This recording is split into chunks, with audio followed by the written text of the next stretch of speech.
Also welcome Ms. Isabel Hassi, Senior International Officer, and Ms. Radhika Arora, Country Officer from India. It is my immense honor to introduce a distinguished academician, visionary leader, and a global strategist, Professor Dr. Gurinder Singh, Group Vice Chancellor, Amity Universities. Professor Singh is the architect behind Amity's global outreach and one of the key focus shaping the university's international collaborations, innovation driven education, and research intensive ecosystem. He has led more than 100 global academic missions to prestigious institutions across the world and has been instrumental in forging partnership with top-ranked global universities. With over 2 decades of experience in higher education, he has championed the cause of global education, student-centric development, international mobility, and industry-academia integration. Under his dynamic leadership, Amity has emerged as a global recognized brand in higher education with campuses and collaborations spanning across countries. Now I invite Professor Dr. Gurinder Singh Sir to extend the welcome address and present a brief education group, one of the largest India's educational hub to the group. Over to you, sir.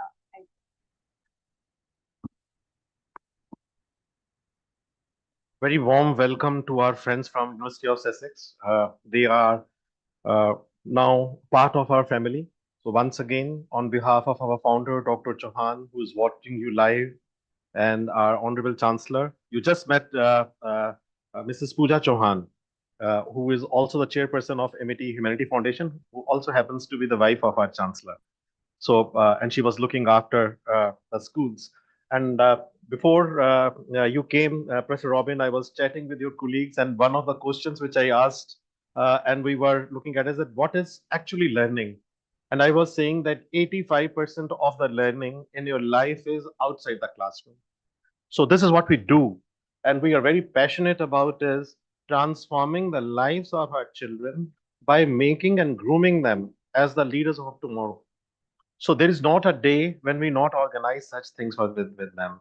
And from the last 7, 8 years, our international schools, you just saw them, 96% of our students in the schools, they get more than 95% marks. So that is the kind of quality of the students we have. And we don't want them to be just in the class. So you will find AI, machine learning, data science, econometrics, mathematics, logic, science, being a part of their curriculum in such a way it is being taught that it becomes the meaning of their life. For example, writing reports. I was just asking one of your colleagues that why UK is such a great country, and she was thinking that what should she answer, and then I told her that UK is famous for writing good reports. The best consultants of the world, I think that UK has given. It's not me saying; it's Google is saying.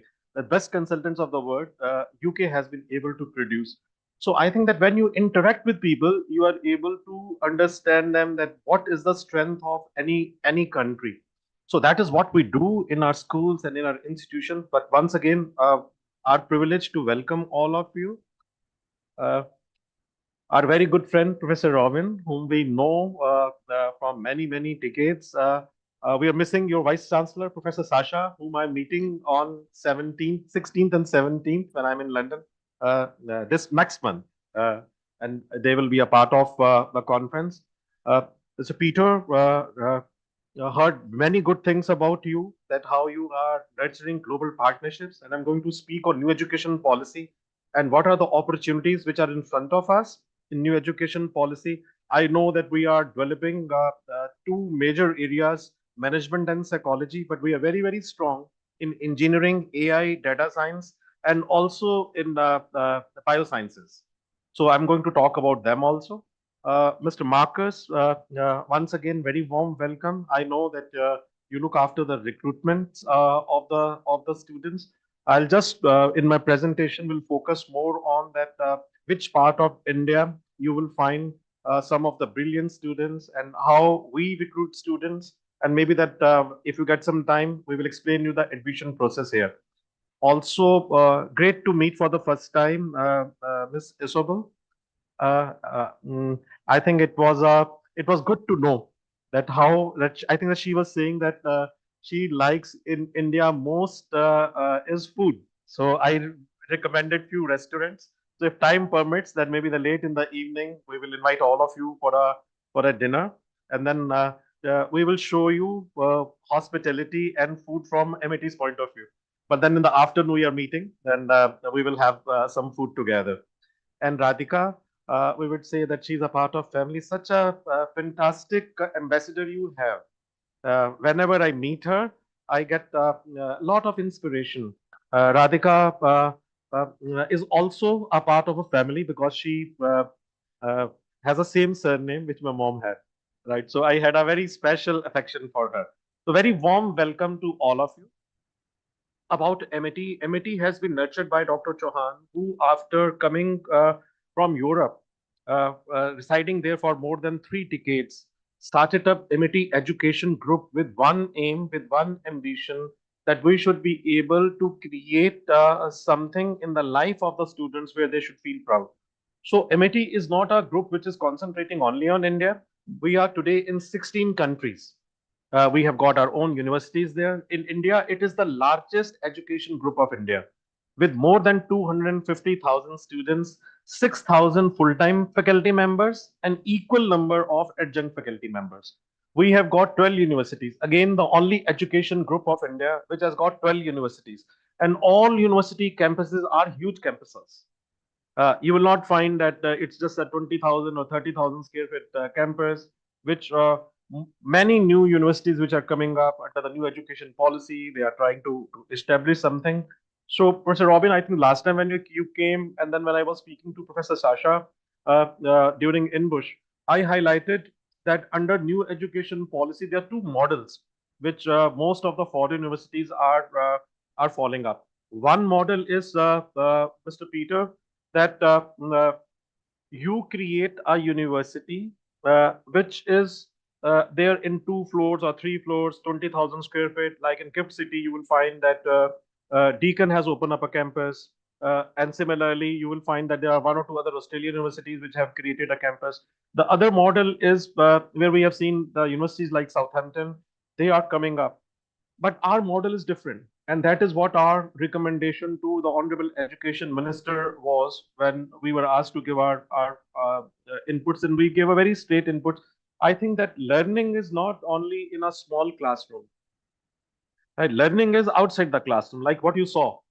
So in 10,000 square feet, you'll not be able to give this kind of feeling. So students learn in library. So maybe we'll give you a round and you will see that our library, it's a full building, right? 5 floors. So we have invested very hugely in our library. Labs.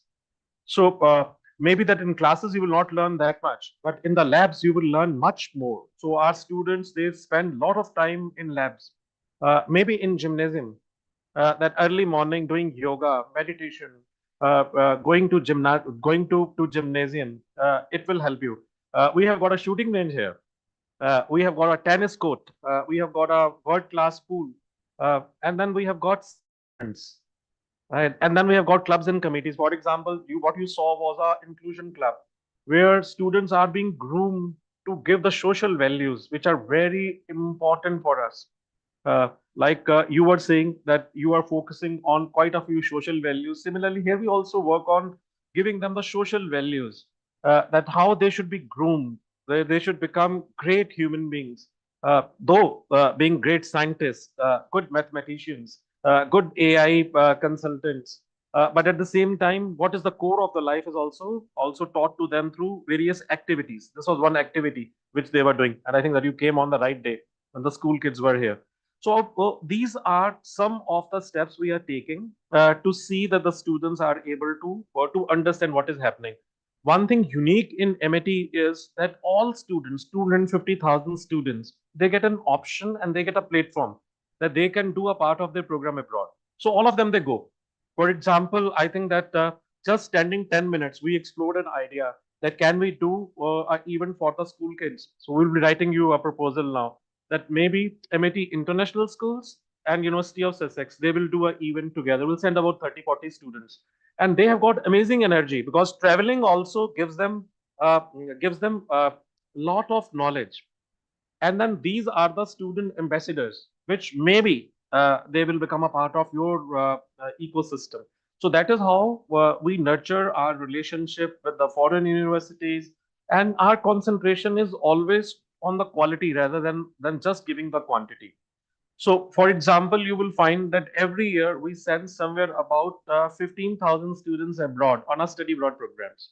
They go to UK, they go to US, they go to Australia, they go to Dubai, they go to Tashkent, they go to Mauritius, they go to Africa. Similarly, we are the largest partner of the British Council. We invite students that they should be a part of our India immersion program, like your students came last time. So our idea is not to be an on scholarship, liberal scholarships we are able to offer these programs. So our idea is that we should be able to create an ecosystem where the students can learn, and business is secondary. But interestingly, when you concentrate on the core values, your business flourishes. Right? If you focus only on business, your business suffers. But if you focus on the core values, by giving the quality, by putting your emphasis on research, on innovation, you will find that good quality of students they come to you, and then you are flourishing all over the world. So right now we have somewhere about 100 students who are presently in London who will be coming to you for a day. And I think that seeing is believing, and we never tell them that you pick up a university. But once they start interacting with the university, they are able to understand the values of the university, and out of those students, then they become a part of the ecosystem, right? And they become the ambassadors. So, and then they themselves they propagate. That is how we are nurturing our relationship. But 12 universities in Noida, Gurugram, Greater Noida, Lucknow, Jaipur, Gwalior, Kolkata, Raipur, Ranchi, Patna, Mohali, Bengaluru, and Hyderabad. So, other day, the education minister asked me. We were together in one of the conferences, and he said that is there any place in the world where you're not having a campus in India and abroad? So, vision is that we should be able to penetrate deep into the pyramid internationally as well as nationally. And that is why Dr. Chauhan day and night work for it. I always say leadership matters. So the chancellor of this university, Dr. Atul Chauhan, whom I think that you, quite a few of you have met, he is a product of London School of Economics, by the way. The other chancellor, who is leading a group and giving a strategy, is a chancellor of has studied at Wharton. The trustees, most of them, they are from some of the leading universities, including Harvard, Babson, studied at Imperial and other parts of the world. 90% of our faculty whom you will interact, you will find that they are the PhDs from the very premier institutions. The gentleman you who's sitting on your left, Dr. Sillamurthy, he was a secretary in the government of India. So secretary is the senior most position in government of India. Uh, and he was responsible for giving a boost to research of India. So one of the most distinguished scientists. So when he was retiring, we requested, why don't you come over and help MIT to grow its total scientific ecosystem? And from the last many years, he has been able to do so. If MIT today has got one of the largest patents and largest number of patents which have been commercialized, it is because of the dedicated efforts of our people like Dr. Silvabhuti. So similarly, you will find Dr. Meghna Sharma, who is here. She's a very bright PhD, and she works on data science. I can't see Dr. Khattar. Dr. Khattar is here.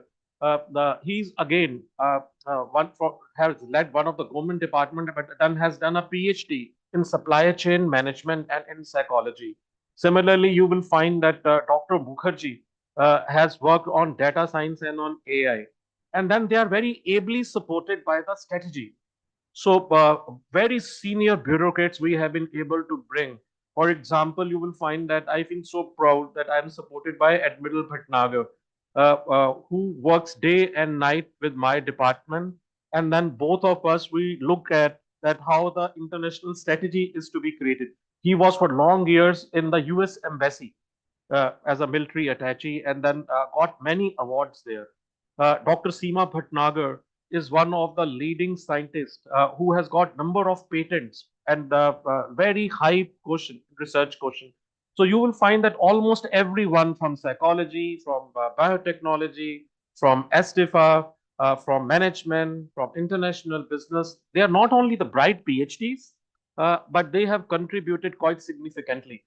56 of our faculty members, they are in the top 2% of the faculty members who have been ranked by Stanford amongst the top 2% faculty members of the world.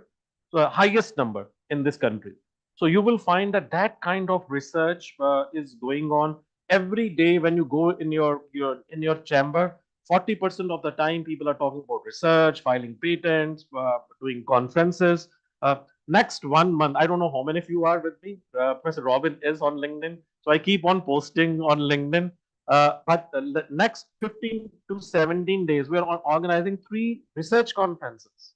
And they are very high powered research conferences where Springer, Taylor and Francis, IEEE, and they are in different countries.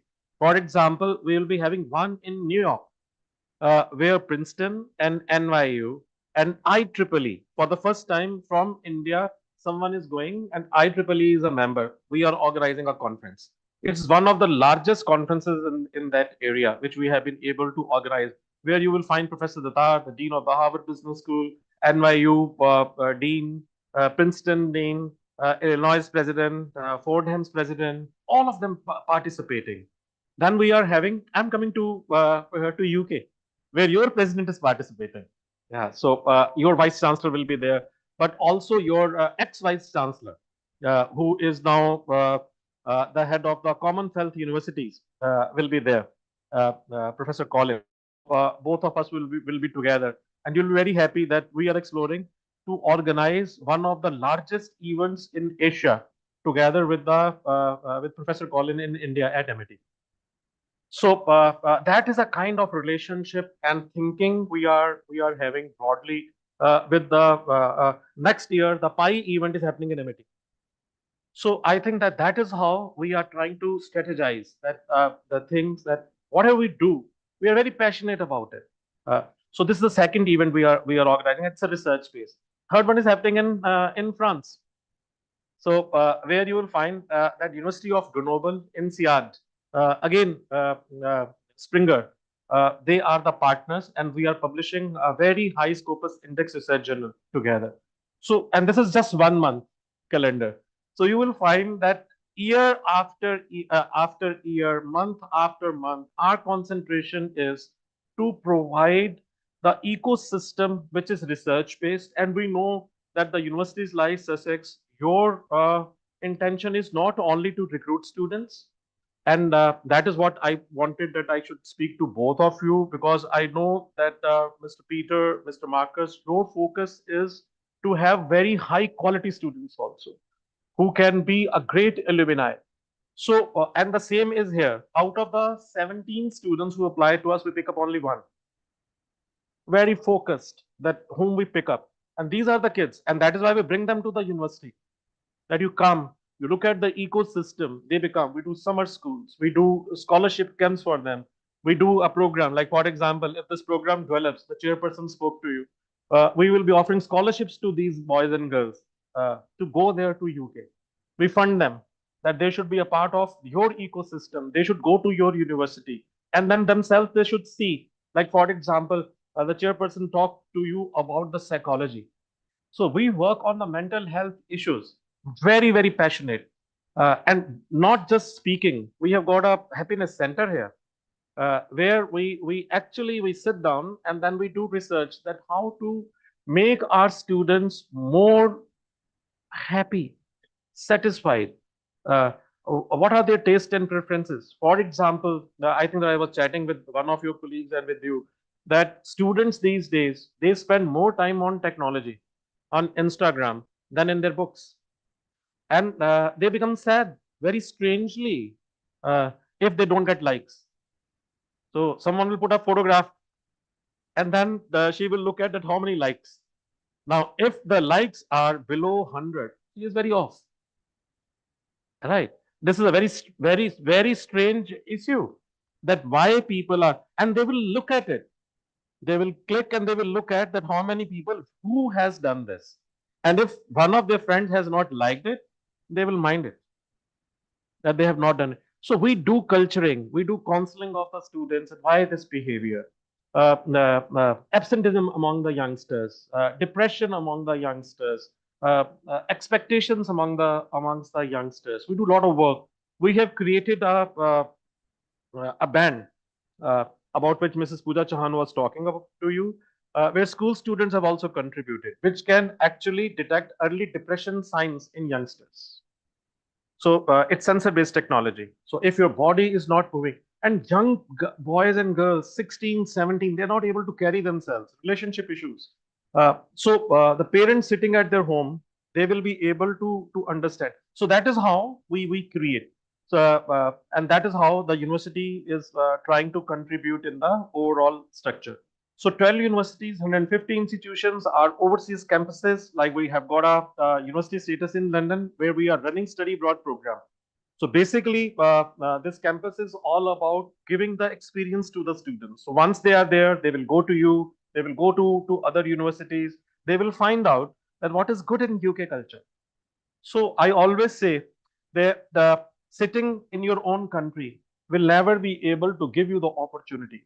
So Dr. Chauhan wanted that students from our university, from our schools, they should spend some time abroad. So we sent everyone that go see outside. Then 28 schools and preschools, again, largest number of schools and preschools. So we don't have to look outward. So, most of the people, they have to sell themselves to the, we don't have to, we already have students who are ready to join us, and all of them very bright. So if most of the students, they are getting 95% plus marks, you don't have to look outside. But then we take students from outside, but we prefer our own students whom we have culture. Then 2000 acres of campuses, 20 million square feet of buildings. Again, no one in India has been able to create those many, that a great infrastructure, what we have been able to do. 400 programs, more than 2,700, 2,370 patents. One third of them, they have been commercialized. So you speak to Dr. Sulla Murthy, he doesn't sleep. He talks only about patents, technology, right? You are traveling with them. In the plane also, he will talk about technology. This should be done, right? In the evenings, if you're walking, he will talk about it. So very passionate people are there who are talking about 5,000 case studies our business school students have been able to do. So I think that we are very proud that Dr. Khattar, Dr. Begna, they have been able to now finish the mapping exercise in the business area, and then we are looking at now psychology. So I have requested Dr. Begna that please work on psychology. So once I am there in London, next 15 days, we'd like to do something sign for the psychology also, but very strong in engineering and AI. So during lunchtime, we will discuss that if we can do AI, and Dr. Mukherjee, if you can part, you can please look at it that how we can rope in engineering students also. And then biotechnology, Dr. Bhatnagar, if we can look at that what we can do together. So more than 400 research projects, largest partner of Government of India, alumni across the world, very high H index, looking at that we are very bright, about which Dr. Sunamurthy will be talking in detail. But then we are having different products. For example, for toddlers, we have got a Amion schools. It is again one of the most prestigious schools, preschools, right, where thousands of students are there, right, and they don't get admissions very easily. So one of the most prestigious schools. Then we have got international schools, where international curriculum is being given. Again, more than 30,000 students being a part of our ecosystem. Then K-12 schools, undergrad programs, postgraduate programs, PhD programs, very reputed ones. It's so difficult to enter into our PhD programs, where we give very liberal grants to the students, and very few private universities have been able to give grants to the students. Postdoctoral work, and I think that these two are something about which I'm very very passionate about. If you look at my LinkedIn of yesterday, one of our student who did his PhD, finished PhD, was so happy, and then he did a data science, has filed 3 patents, right, and is a one of the chairmen of a leading private company in technology area. So you will find very high-powered people. They become a part of it. Edward Bhatnagar is, by the way, doing our a PhD here at that level. So you can see that very young, but at the same time, Dr. Khatter, I feel so proud that he did PhD. Yeah, and I got an opportunity to guide him. So you will find that very seasonal player, they do PhD with us, and then we do that. Dr. Kavita, who is sitting here, is our one of the excellent communicators who has been able to do lot of innovation in the communication area. So I think that is another area which we'd like to explore with you. That can we create a communication lab here? Because I think most of the students who go, the one of the challenges they face is that how they will be able to adjust in the culture. So maybe during the lunch we will explore that what we can do in the area of communication. Uh, Strongest in Asia in distance and online education. So we will take you to the online education. I think Professor Robin has been a part of our system. We are the largest in online education and one of the largest partners of Government of India in consulting and corporate training. These are the all the accreditations you can think of. We have at that all premium accreditations. But I think that one area where maybe that you will be very happy to see is that our university is also accredited by QA. So because we work and we are the very few universities in Asia which has got the QA accreditation because we work with UK and it's not mandatory for us to get this accreditation. But since we work with UK universities, we thought that we should get that accreditation. Similarly, we have also got accreditation from WASC, which is why because we work with a lot of US universities. Top 3% universities of the world is a rank, but amongst the employability, we are amongst the top 1%. In terms of internationalization, there is no university, including IITs and IIMs, which are even close to MIT. Largest number of students we have been able to send abroad, largest number of students we have been able to receive from abroad here.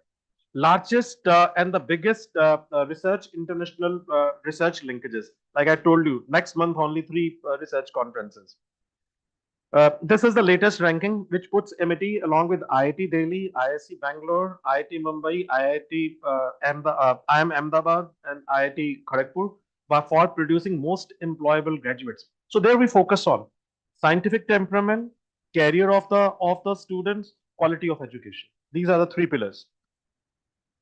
This slide will give you the overall picture. For example, our international business school, where you are collaborating, the best in the country. Our engineering, the best in the engineering school. Our school of biotechnology, the best in biotechnology area. Similarly, you will find our psychology, largest psychological school of the country. Campuses are Green Building Council certified. This is a Noida campus where you are sitting. It's about 100 acres. This is, we say, White House of the country. It's Lucknow campus. This is our 140 acres campus in Jaipur. This is our 145 acres campus in Gurgaon. This is our 100 acres campus in Gwalior. This is our campus in Mumbai. This is our campus in Raipur, Kolkata, Ranchi, Patna, Mohali. It's again a very beautiful campus which has been designed by a US architect. This is our Bangalore campus, again a very high-tech campus. Not only that we have taken India to the world, we have brought some of the largest brands of the world to India. Under new education policy, Honorable Prime Minister wanted that some of the top universities of the world, they should establish their campuses here, and schools, they should establish their campuses here.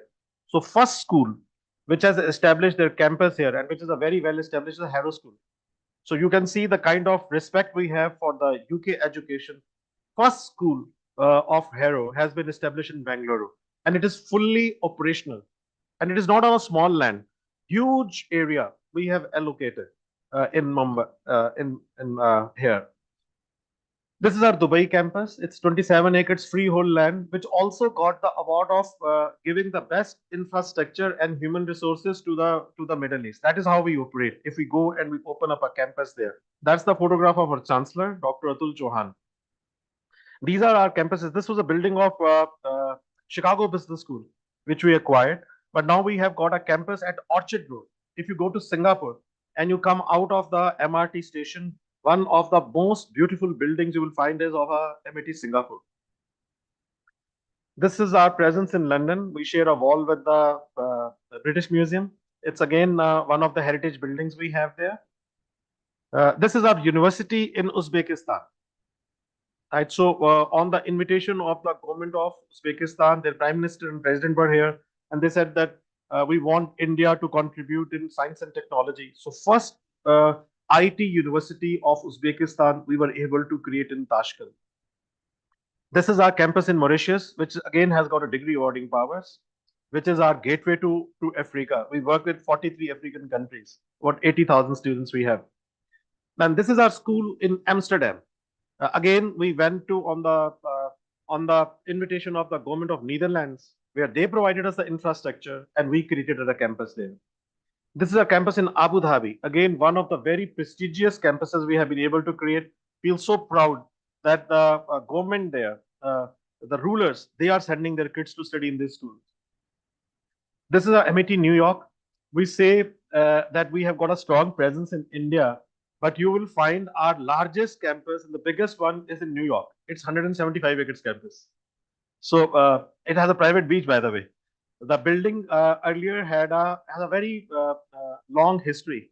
It belonged to one of the three richest people in the world, Singer Machines, if you remember, right? So this was this has got a history. So he created a palace in this campus, and then he donated it to he gave this to daughter gave it to St. John's, and then St. John's we acquired. So we feel so proud that, and then the next Harrow School we are taking UK to USA. Next Harrow School will be fully operational this year in this very campus, and then we have created a research center here. Under the new Colombo plan, I think that we have been able to bring largest number of Australian students. We work very closely with Monash and University of Melbourne. Again, very reputed universities. 300 students last November, they were here. They were with us from Monash. Similarly, under the US, Erasmus Plus, and under the UCARI, we have been able to welcome the students. Last year, we welcomed your students also. This was a program where I think that two of your students also participated in 2024. We do ambassador lecture series where the ambassadors they come and they speak. You can see the British High Commissioner coming on the campus speaking to the students. Another thing which we do is that we have created the research centers under the name of the various Nobel laureates, and they come to the campus. For example, Muhammad Yunus, he has been on the campus. Sir Richard Roberts, Kailash Satyarthi, Professor Harry Creto, Professor Webner, Professor Lee, all of them, they have got the research centers here. And then they become an inspiration for our students when they work with them. 300 global honorary professors. So, Professor Robin, we want at least 2 of your professors to be part of this ecosystem. Pan-African e-network project, we are very robust in Africa. And through this network, satellite-based education, we have educated more than 80,000 students in Africa. Best incubator of the country we have been able to create. Please go and visit it. We will show you. Separate full building is there. More than 400 companies have been created from the incubator. Skill center, 400 degrees, 60 disciplines, concentration on new age technologies, international business, virtual programs. Each student is given one foreign business language, mandatory. So they have to go abroad, they have to pick up one language, right? Besides English and whatever the local language is. So which makes them internationally extremely competitive. Research collaboration in centers across the globe. You name a brand in the companies, we have an excellent networking with them.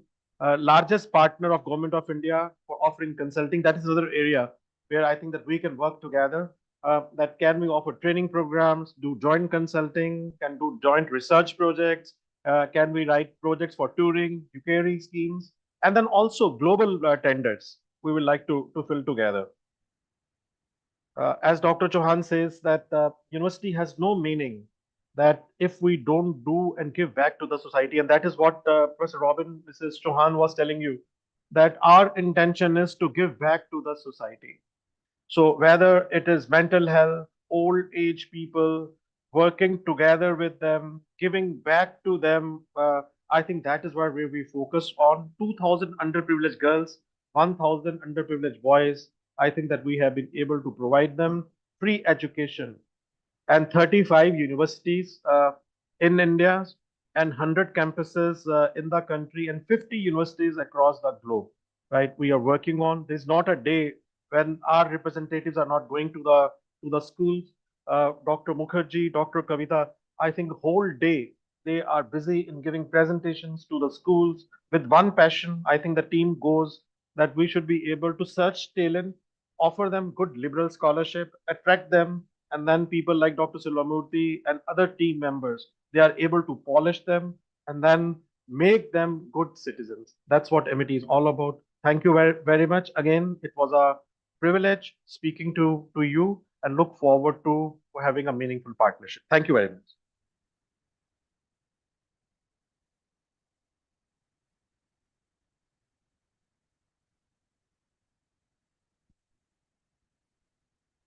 Thank you, Professor Dr. Gurinder Singh, sir, for your visionary welcome and for sharing the inspiring journey of the Amity Group. We now move to the next and important segment of today's program, a presentation on Amity's research and innovation ecosystem, which forms the cornerstone of its academic excellence and societal contribution.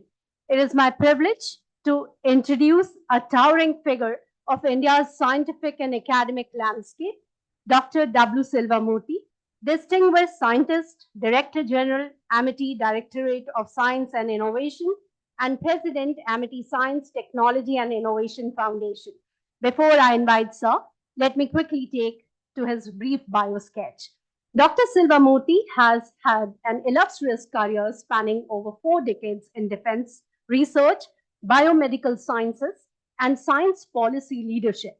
Before joining Amity, he served in the Defense Research and Development Organization, DRDO, as Chief Controller, Research and Development, Ministry of Defense, Government of India. A Padma Shri awardee, he renowned for leading path-breaking research in physiology, life sciences, and defense technology. At Amity, Dr. Silvamurthy is steering the dynamic vision focused on translational research, innovation, incubation, interdisciplinary convergence, and impactful industry-academia government partnership. He is currently guiding over 150 research projects, overseeing multiple centers of excellence, and mentoring young scientists towards solutions aligned with national priorities and global sustainability goals. It is my utmost pleasure to invite Sir to give you an overview about Amity Research and Development. Besides that, the most fit person with the yoga and the vision to give a beautiful lessons of life. Thank you so much, sir, for coming and gracing us.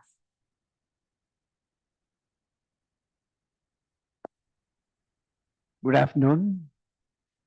It's a great pleasure to welcome such a very distinguished delegation from United Kingdom and also from the University of Sussex, which is a top-ranked institution not only in UK but also at the global level, which has produced n number of Nobel laureates, including the one which you saw in the Kroto, the nanotechnology person from University of Sussex. So I'm conscious of the outstanding the position this university occupies at the global level. So it's a great honor, prestige, privilege to host such a wonderful delegation in Amity University. So you are visiting Amity University, which Professor Gurinder Singh gave a wonderful exposition of what Amity Group, education group is all about. And he is the one, the architect who takes Amity to the world and brings the world to Amity. So thank you, Professor Gurinder. And he has been with the system for 3 decades. And he knows every pillar and every brick of this Amity group. So that is how whatever Amity is today, his signature is there. Let's give a big clap to Group Pro Chancellor, Dr. Gurinder Singh. And I had the opportunity of going with him in many delegations.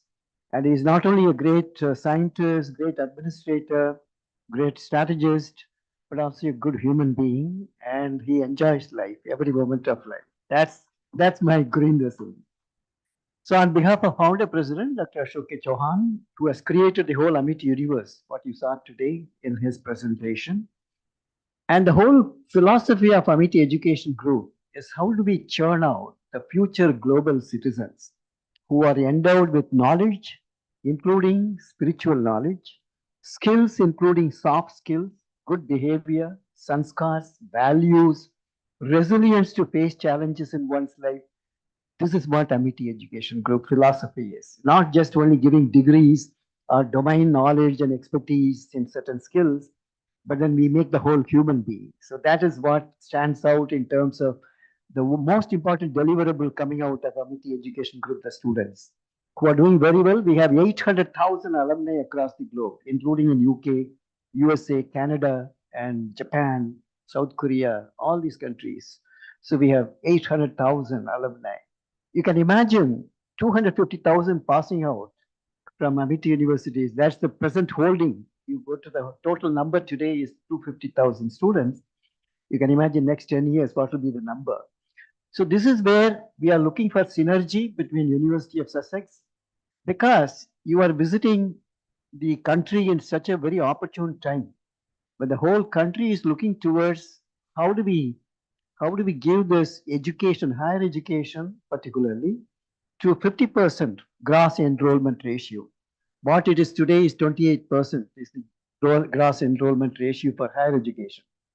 But then if it has to become 50%, we can't do it alone. So that's where we need partnership. We want to have training programs, we want to have dual degrees, joint degrees, and also part of the study is done here, part of the study is done there. It makes inclusive education. People can afford that 4-year education, 2 years here and 2 years in UK. So I think we should look at the national education policy, which Professor Gurinder Singh mentioned, gives all those flexibility available today, which was not existing maybe a decade ago. But today you have that. Campus in campus, we can look at that. Can you have a campus here in Amity University, one of our campuses? Can we have a campus in your place? So I think all this opportunity today, so you have come to Amity University at that opportune time when the country is looking for synergy, and Amity is committed to build partnership and then expand our, deepen our relationship with university like University of Sussex. Now I'm going to give you a little glimpse of what Amity research and innovation ecosystem is, and then what we have delivered in terms of research and innovation. So let me also join in welcoming the wonderful delegation we have, and a very highly distinguished delegation led by Professor Robin Banerjee, who has spent 30 years in University of Sussex. After when he was in teens, he went to UK and then joined University of Sussex, has grown there. So we are privileged to have such a distinguished person who is a psychologist.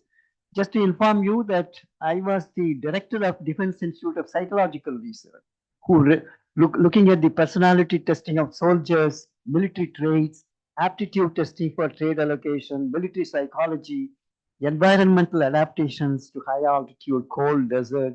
How does psychological adjustment takes place? So I have been in your field heading that institute in Defense Institute of Psychological Research. I also have a very strong association with UK because I was the co-chair from India. I was the chair from India for the DSTL, Defense Science Technology Laboratory, where we had built a very strong partnership. 4 years I was the chair from India, and we had a counterpart from UK.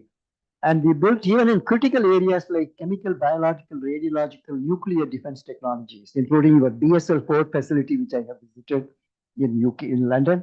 So this is the connections. Now we want to deepen our connections with UK and your institution, in particular, University of Sussex. So welcome to Amity University.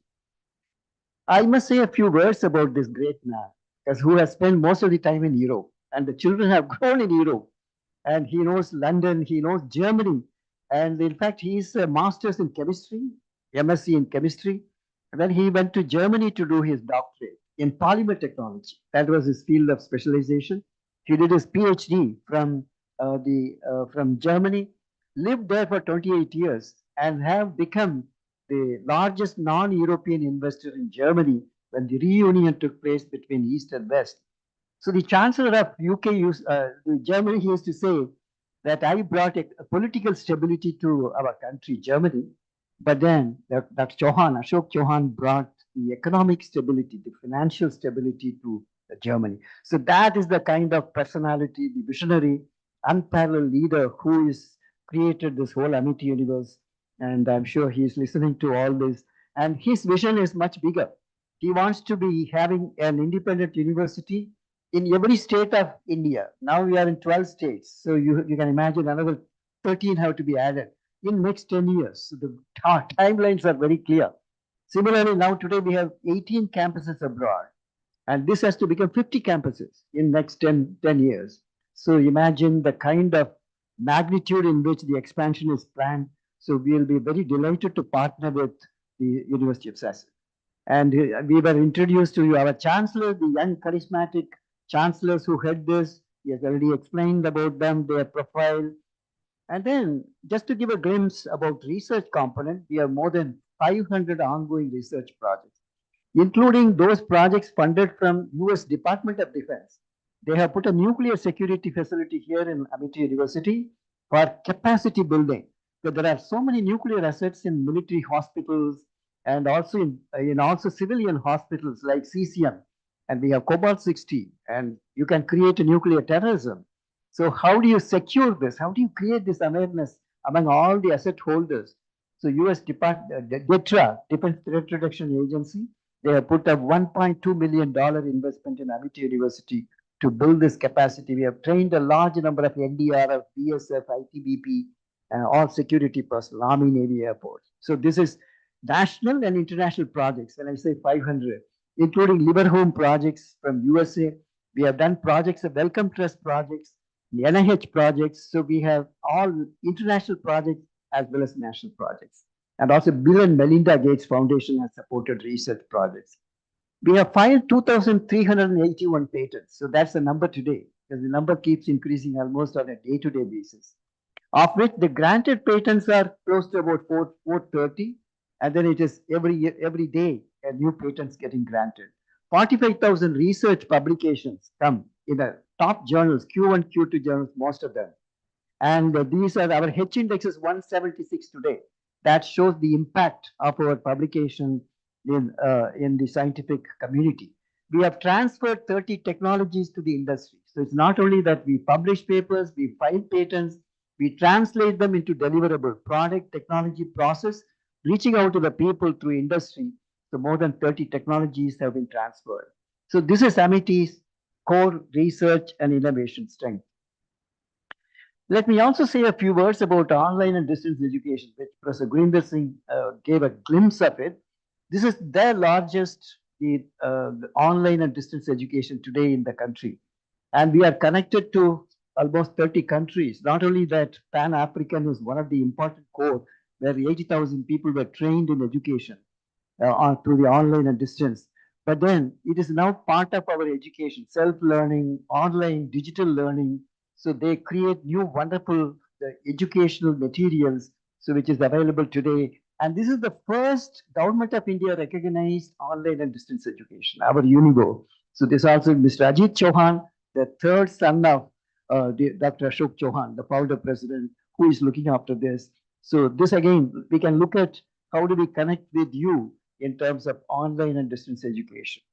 He showed all our campuses of the university. So I thought I should show you the school campuses as beautiful as and as well equipped in terms of classrooms, practicals. So it will be looking like a university when you go to our international school, be it in Abu Dhabi or Amsterdam, or even in Noida, when you go there, Amity International School, Noida. So we have beautiful campuses of our schools, international schools as well.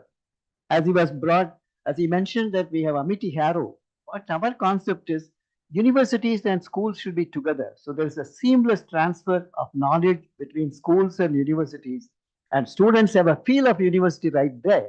So this is the concept now we are bringing. So in all places, we are bringing our Amity school and the university, which we have done in Rajasthan, Jaipur.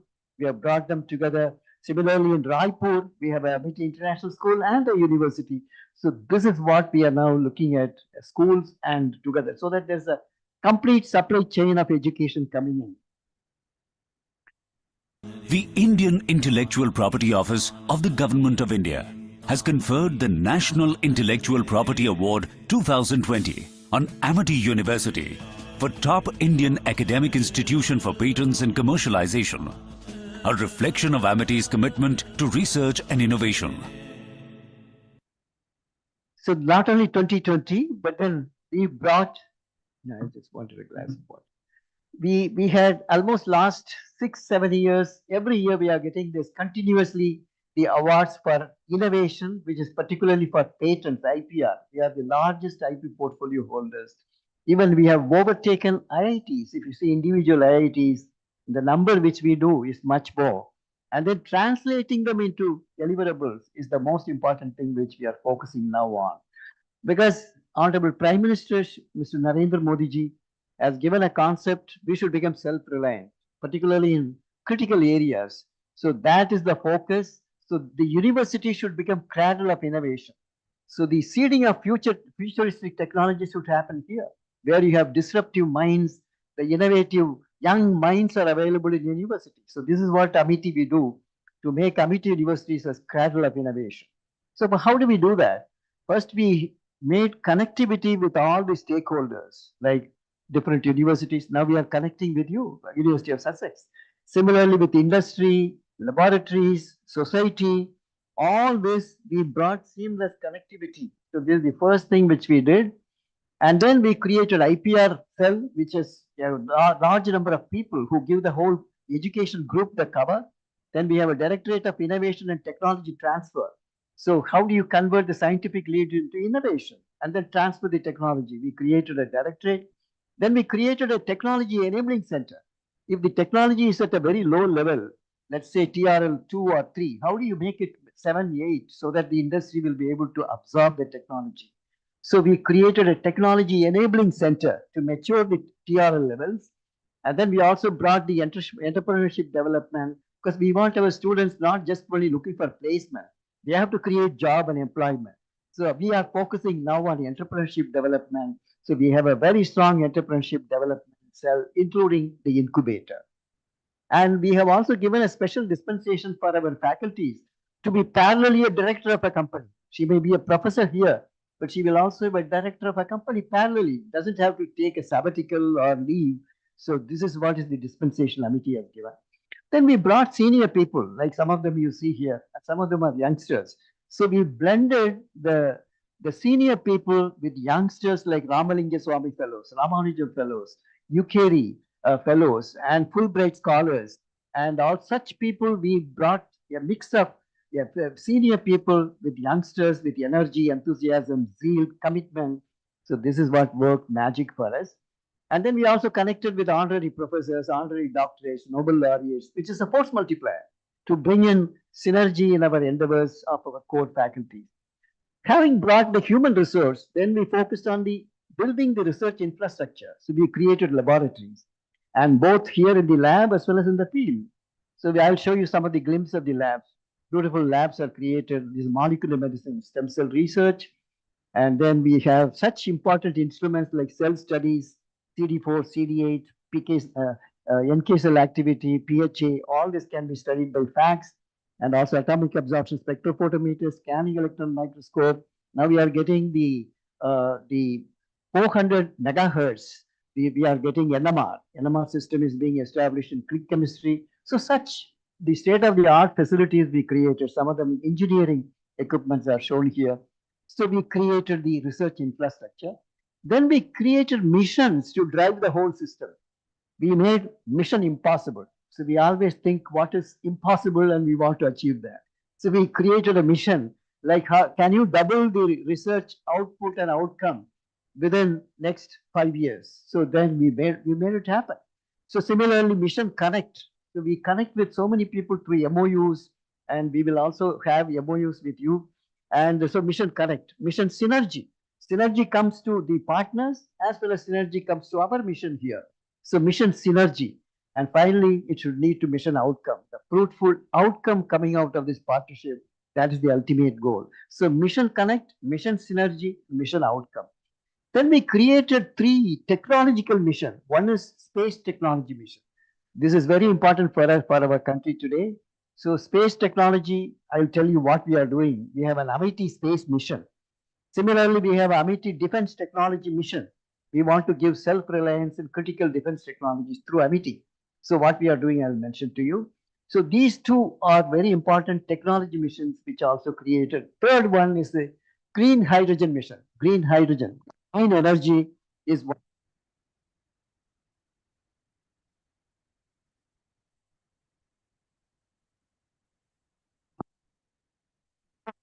As well as technological missions. So this is the TEC, which helps to mature the TRL levels of our technologies. This incubator has incubated more than 1,100 of startups as well as the entrepreneurship. And these are doing very well. And we have taken equities in many of them, just to do the hand holding, 10 to 15% equity. And Amity has a venture capital as well. So if the students or faculties have a brilliant idea or a business plan, we invest through our venture, Amity Venture Capital. And we have Amity has got industry as well. We have 6 industries, like starting from, we have our own backflow, which deals with the food supplements, nutraceuticals, Ayurveda product, as well as we have the industries like backflow, which is a pharmaceutical industry. Then we also have Kunstcom, Kreuter, and also data systems, which is for the computer software. So we have industry as well. So Amity has everything what is required, right from education, nursery to postdoc. And then also we have the industry, we have the venture capital, we have the incubator. So that is Amity's strength. You won't find in any organization everything what is required. Then we also brought industry to our campus. Instead of only building bridge and connect with industry, we brought industry to our campus, like Tata Technologies. They have put 30,000 square feet in automobiles, aerospace engineering, and also robotic manufacturing. So their engineers train our students and pick up the best brains to their organization. So this is how Amity brings industry. And we are also connected with PICI, and we are institutional members in CII, ASSOCHAM, which are the federations of the Indian industries, KPMG, and Quanser, the Canadian company dealing with control theories, RICS. So we are connecting strongly with industry, which is growing now. And we have a very strong MOUs with national, international. So we like to see also a very strong MOU with the University of Sussex. And in the national DRDO, atomic energy, space, ICAR, ICMR, CSIR, these are the top organization, S&T organization in the country. Amity University has a formal MOU with those government institutions. Similarly, with other international like John Hopkins, and also we have with University of Wisconsin and many universities. Then we created specialization, core competence in certain domains, the verticals. When you are growing horizontally, that should be vertical as well. So these are the verticals which we built in terms of research and innovation, data science, robotics, nanotechnology, astrobiology, cybersecurity, space science and technology, spintronics, artificial intelligence, photonics and optoelectronics, sensors and communications, food and agriculture, bioenergy and biofuels. These are some verticals we created. The other verticals are computational biology, cancer biology, which we have a very strong group. In fact, that Seema Bhatnagar works in cancer biology as well. Then we have a genome engineering and stem cell research, molecular medicine, neuroscience, virology and immunology, click chemistry, which is a very unique university. After the University of Nottingham, our John Moses visited to this university. John Moses is a top man in click chemistry. So we established a university here, and Dr. Mona Lisa Mukherjee looks after that as the director. And we are having a very big facility that NMR is coming there, 400 megahertz system is coming over there. Drug design, ocean atmospheric and Indian systems of medicine. Just to give a glimpse what type of innovation is happening from these portals of our science labs. The first is using artificial intelligence. Can you identify a person in a mob or a crowd, which is a security, homeland security? It's very important. So we have looked at 4 physiological parameters: the face, the skeletal configuration, gestures and postures, and then the gait. Using these 4 parameters, you can precisely say this is that individual from whether CCTV camera images or photographs. So this is a project which we did for defense. That this is for the very homeland security related projects. Similarly, now using this pattern recognition, we are looking at ship recognition. So if you look at maritime security, you have a large number of ships, that naval ships, maritime, merchant ships, you have the boats, steamers, and small fishing boats. How do you find a boat which is carrying an antisocial elements, arms, ammunition, narcotics? So seeing the behavior pattern of these, you will be able to precisely say using AI platform. So this is a project which we are doing. This is the facility, $1.2 million investment from US Department of Defense here in Amity University, in this campus. You can see it in case if you have time. And we have all this alpha, beta, gamma, and neutron. How do you detect these particles using a standalone, standoff, as well as handheld system? So this facility is established here. So we are building the capacity for nuclear asset security.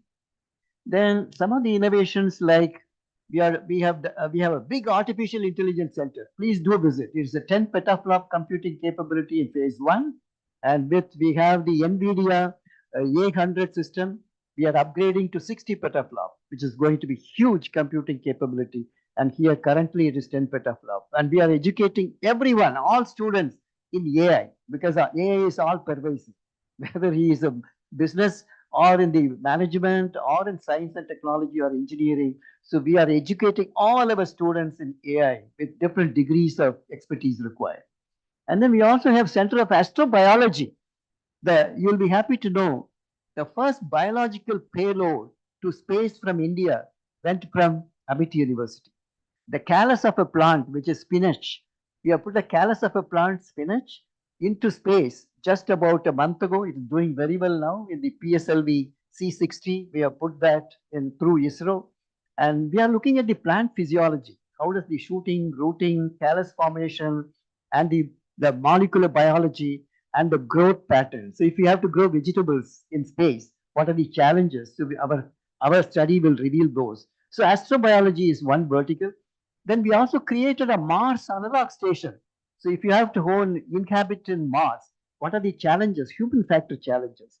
So we have created an analog station in Ladakh at 4,000 meters altitude, and there every stress like terrain, temperatures, and also the kind of isolation, monotony, separation from family, fear of the unknown, all psychological stress in addition to physical stress is there. So we have created a Mars analog station. We are looking at the extremophiles growing there in such environment over there. So this is another contribution from astrobiology. So we have a strong vertical in space as well. Then in space, we're also looking at the AI health monitoring of the spacecraft. When the spacecraft goes up, if there is problems, how do you detect using the AI? So that you have the corrective measures can go from ground station to the spacecraft. So we are doing projects with the ISRO on cognitive health monitoring of the spacecraft. Then the debris management, again using AI, because if you are planning a space mission, your space asset should not be hit by a moving debris. There are 37,000 debris in the low Earth orbit, which is of the more than the size of 10 centimeter. So how do you know that which orbit, which velocity, what is the size, shape? So we are doing projects using AI platform in that. Then we are also using remote sensing images for land use, urban development, and also in strategic in the border areas, and also terrain analysis, and the health monitoring of the crop health monitoring. So we do a number of projects on the image processing using the AI. And then these are mobile health. Suppose you want to see the vegetables, whether they have any of these OP compounds, organophosphorus compounds, pesticides sticking over to the vegetables. You can just use the mobile images, and then you can see whether anything sticking on the surface of these vegetables or fruits. Then we have a vegetarian capsule we have developed. Some people don't like gelatin, which is a non-vegetarian or the animal source. So we have now developed a vegetarian capsule. Like this, we have projects, number of them. And cancer, we are attacking a cancer stem cell. Because everyone looks at cancer cell. You remove by surgical removal, chemotherapy, radiotherapy, and then the patient comes back again with cancer recurrence because you have not removed these cancer stem cells. So Amity University, we are attacking cancer stem cell by using a triple conjugate, a known anti-tumor agent combined with curcumin and a folate. Folate gives the signature of the cancer stem cell. Curcumin tones down the adverse side effects of the known anti-tumor agent, and then it also sensitizes the cancer stem cell membrane to take the drug in. So we have developed the triple conjugate. In fact, Dr. Seema Bhatnagar, being a synthetic chemist who developed the conjugate, it's very difficult to link or bond a synthetic molecule with a natural molecule, which he has successfully done. We have done successfully the in vitro, in vivo studies. So cancer biology is a very strong core competence here. Then we also have L-DOPA. This is natural L-DOPA, not the synthetic one. Then AI platform, this we work with the US institution to develop an AI platform for vaccine development. If you have more than 100, 200, the potential candidates for vaccine, how do you downstream to potential 2 or 3 where you can put a focus? So we use the AI platform again. This is already being used by the pharmaceutical industry. Similarly, for X-rays, for seeing the inflammation, infections, or necrosis of the lung, you can see it from the X-ray images. By using AI, the precision of diagnosis is better and early picking up the pathology. Agriculture and food is again yet another very strong area where we are focusing on how do you increase the productivity per hectare, productivity per capita of the animals if it is milk. Because India is in top 3, whether it is milk production or it is horticulture produce, vegetables, fruits, pisciculture, poultry farming, everywhere we are in top 3. But our productivity is low. So Amity University research is focusing on how do we augment the productivity. So that is where we are looking at microbial technology. We have found a root endophyte, which is known as Piriforma spora indica, which gives protection against the abiotic stress, like low water availability, high temperature, low temperature. How does it give protection to the crop? So this is what our research is, and 8 industries have taken this technology, and 2 from abroad. One from Taiwan, the Sinon Corporation. The other one is in Premier Tech in Canada. So these 2 have taken this technology, and more people are now asking for this technology. Then similarly, we are focused on post-harvest because we have almost about 20 to 25% post-harvest loss. So how do you manage this? Using 3 technologies which Amity has developed. Zero energy cooling chamber. A farmer who has no electricity or who has no wherewithal to support cold chain management, can we provide support for him in the field? Frugal innovation. So what we did, we built a double wall brick structure, put the husk over that, keep the water dripping in that airspace. That cools down the airspace, and then the temperature goes cool down in the chamber, which he wants to store. He can create that in the field itself. He doesn't have to come to bring it to the yield to the home or any other storage place. So this is what is frugal innovation which Amity has focused. Second is we have developed a sensor where there is electricity available. You can optimize the electricity consumption by looking at ambient temperature and the desired temperature required inside a chamber, and you can optimize. Third one is reversible blocking of ethylene receptors. For ripening of fruits, you need ethylene as so we have done a reversible blocking of ethylene receptor using a chemical which is safe, NCP1. So which we have carried out on bananas, papayas, mangoes. The ripening is delayed by 3 weeks. So you can imagine the kind of savings the farmer will have. This is post-harvest. Similarly, this is the plant which is given to, this is the root endophyte, Rutonyx, which is given to 8 industries. And then this is another consortium which we have developed. Besides this acetobacter, we have added, we have a very strong presence in the Southern Ocean, as well as in Antarctica, we have a center. So we have an environmental science, atmospheric science, climate change, global warming. We do research in this area. And the Indian systems of medicine, which we are focusing. She mentioned about yoga. I have been practicing yoga for 42 years. In fact, when I went with Professor Gurinder to US, I demonstrated yoga to some of those tourists who have come there. We had a wonderful evening there. So yoga is very good. But I looked at science of yoga. how does yoga brings this beneficial effect? It's doing physiological, biochemical, psychological, clinical studies, research on a controlled manner, randomized, double-blind, placebo-controlled studies be carried out to demonstrate the beneficial effects. How does yoga brings the beneficial effects for the well-being? So we looked at that. So the prophylactic, how does it prevent disease? How does it manage disease? How does it promote your potentials, both your physical as well as, so by doing actual experiment, putting them on a treadmill, measuring their cardiorespiratory compensation, like their lactate threshold. We looked at also the anaerobic and aerobic component of the metabolism required to perform a moderate level of exercise or submaximal or maximal exercise. So we did experiments like that. So we did study the science of yoga. So we do that research here in Amity Institute of Indian Systems of Medicine. And we also have a vertical on Ayurveda, herbal research. A lot of our people are looking at the potentials of herbal medicine. In fact, I came to House of Lords in about 10 years ago, 10, 12 years ago. House of Lords, I made a presentation about Indian systems of medicine there, because they had put that in tier 3 of complementary system of medicine because it's not well researched. But John Walton, the Nobel laureate, was the chairman of this subcommittee established by House of Lords. I made a presentation with our health minister and showed this is a well-proven research area. It's not that scientifically evidence research system is Ayurveda and yoga. So they have now raised it to tier 1. So Amity has a separate institute of Amity Institute of Indian Systems of Medicine, and where we run Ayurveda, Siddha, Unani, yoga, as well as homeopathy. Now, this is on the, I'll take only 3 more slides. And see, the first one is a frugal innovation to give potable water in villages. Amity has done this research that when you go to villages, you don't get this type of water bottles and potable water. They have to drink the water, well water or a hand pump water or a lake water, pond water. So they have to give from any water bodies. So we have developed a simple frugal solution.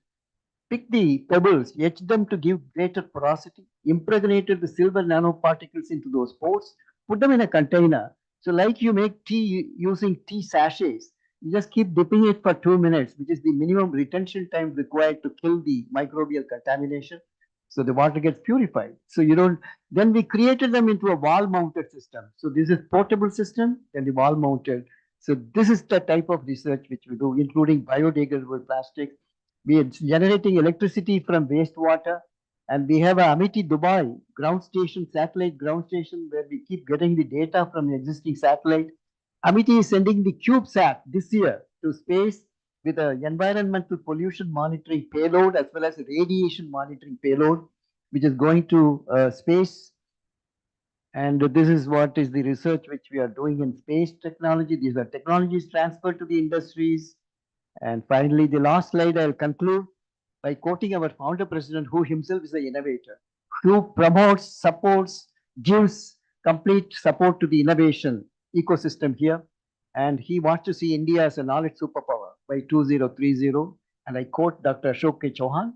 And I can say with pride that my scientists, my researchers move with this confidence that they will do wonders and will add to the growth of the nation. And this will help making India not only a knowledge superpower, but also a general superpower, unquote, the founder president. So thank you so much for being with us, and we look forward to work with you.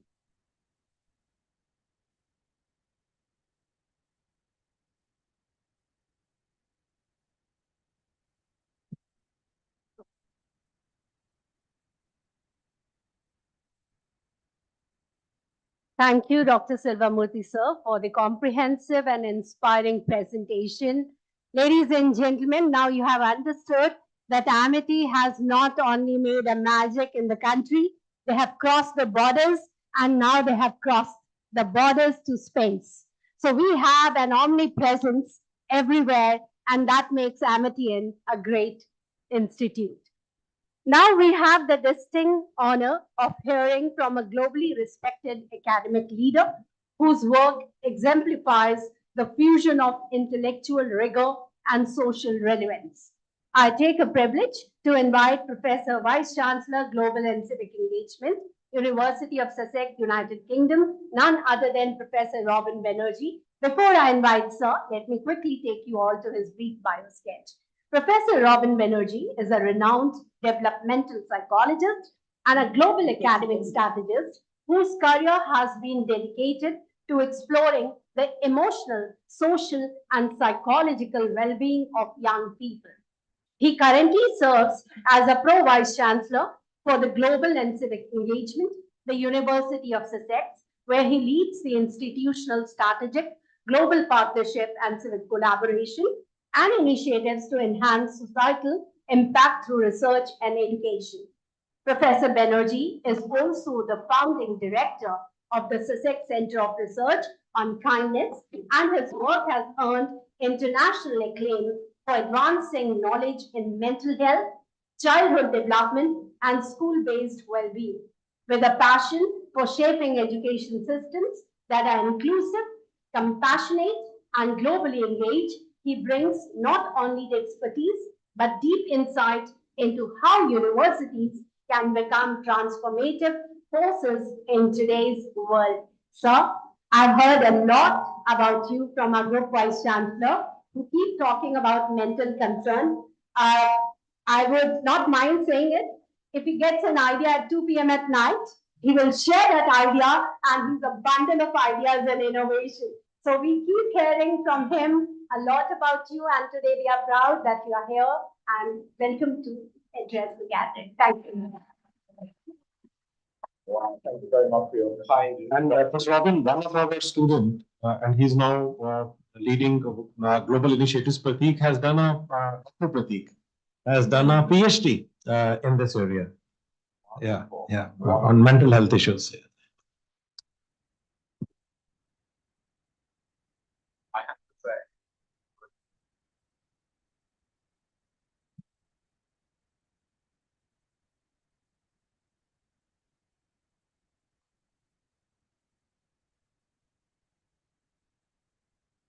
Wonderful. Thank you so much.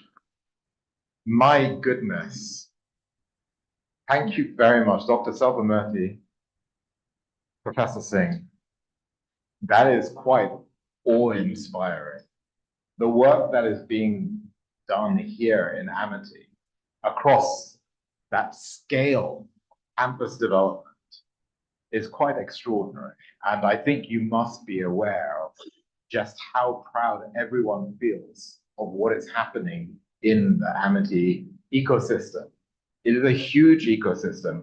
And Dr. Selvamurthy, it was very interesting to hear you speak about the wide range of topics that are covered. These are truly innovations happening across the whole academy.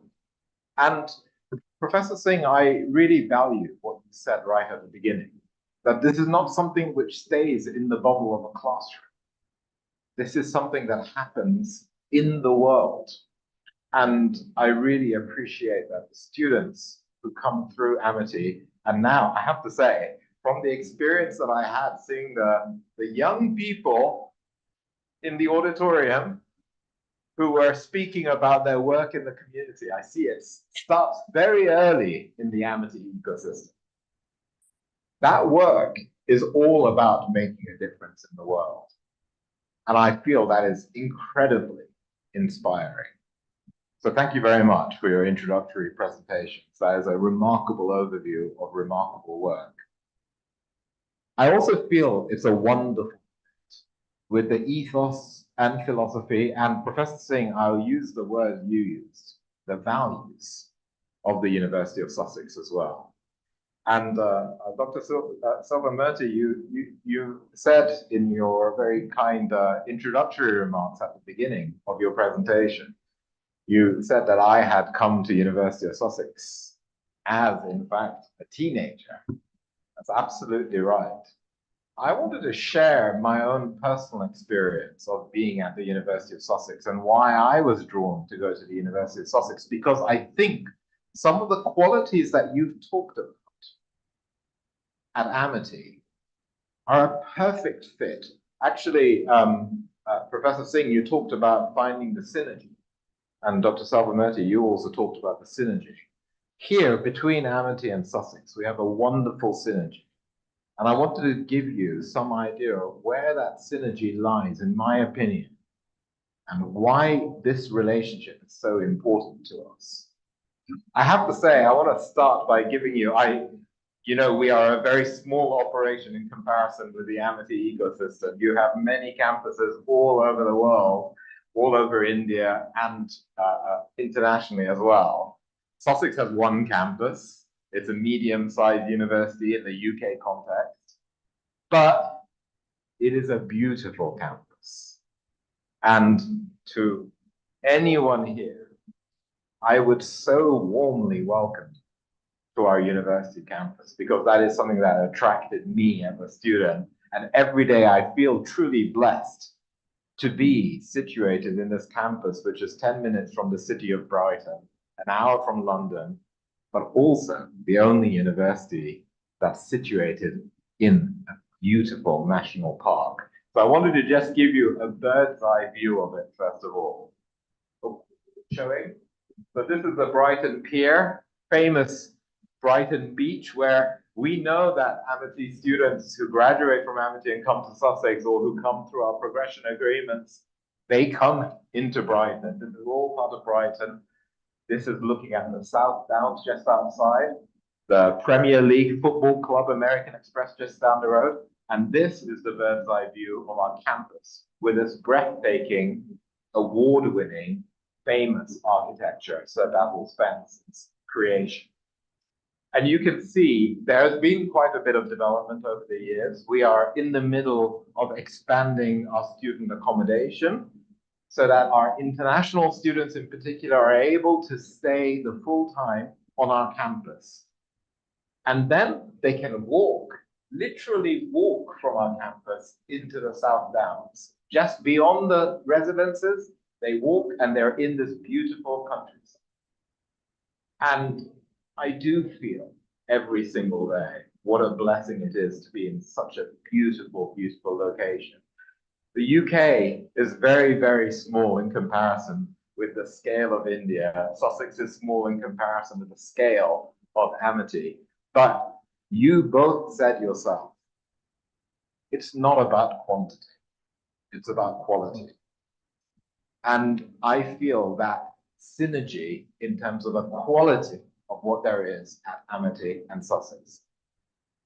Last time that I came, I talked a lot about the values of Sussex, about inclusion, integrity, collaboration, courage, and I particularly focused on the work that you very kindly highlighted in your introductory remarks when you were introducing me, kindness. This has been an institutional value. And I want to emphasize that point. I hope you picked it up when I spoke last time about it. This is not something that is just being imposed as a buzzword by a kind of a branding specialist. This is that set of values, including kindness. That was what our community of staff and students said that they most prize about their life at Sussex. It's not always easy to live up to those values. We have to work at it, but we ask ourselves the questions. And sometimes the process of asking yourself the question is more important than the answer. And we ask ourselves these questions about living up to these values. And that is so important in a world which is more divided than ever, where there is such polarization, where there is such fragmentation. We know that the next generation, who we have the privilege of educating, the next generation are going to have to overcome some really challenging odds to make bridges to connect human beings with each other. In my opinion, Sussex is all about making bridges. It's about connecting people across differences. And the international orientation is fundamental to the university. I'm not sure if I talked about this last time I came and spoke, because I remember then I was speaking quite a lot about my personal research and kindness and the interdisciplinary center, but I want to take you a step back for a moment about why the Sussex Amity link is so powerful. The university, as you will remember, was founded in 1961. It was the first of this new wave of universities that were being built in the UK. There was a big wave of higher education expansion after the war. There was a big focus on expanding opportunities for people to be able to get a university education. So they built a number of universities in the 1960s. The first of these new universities was Sussex. And that identity of being a new university is really important to us.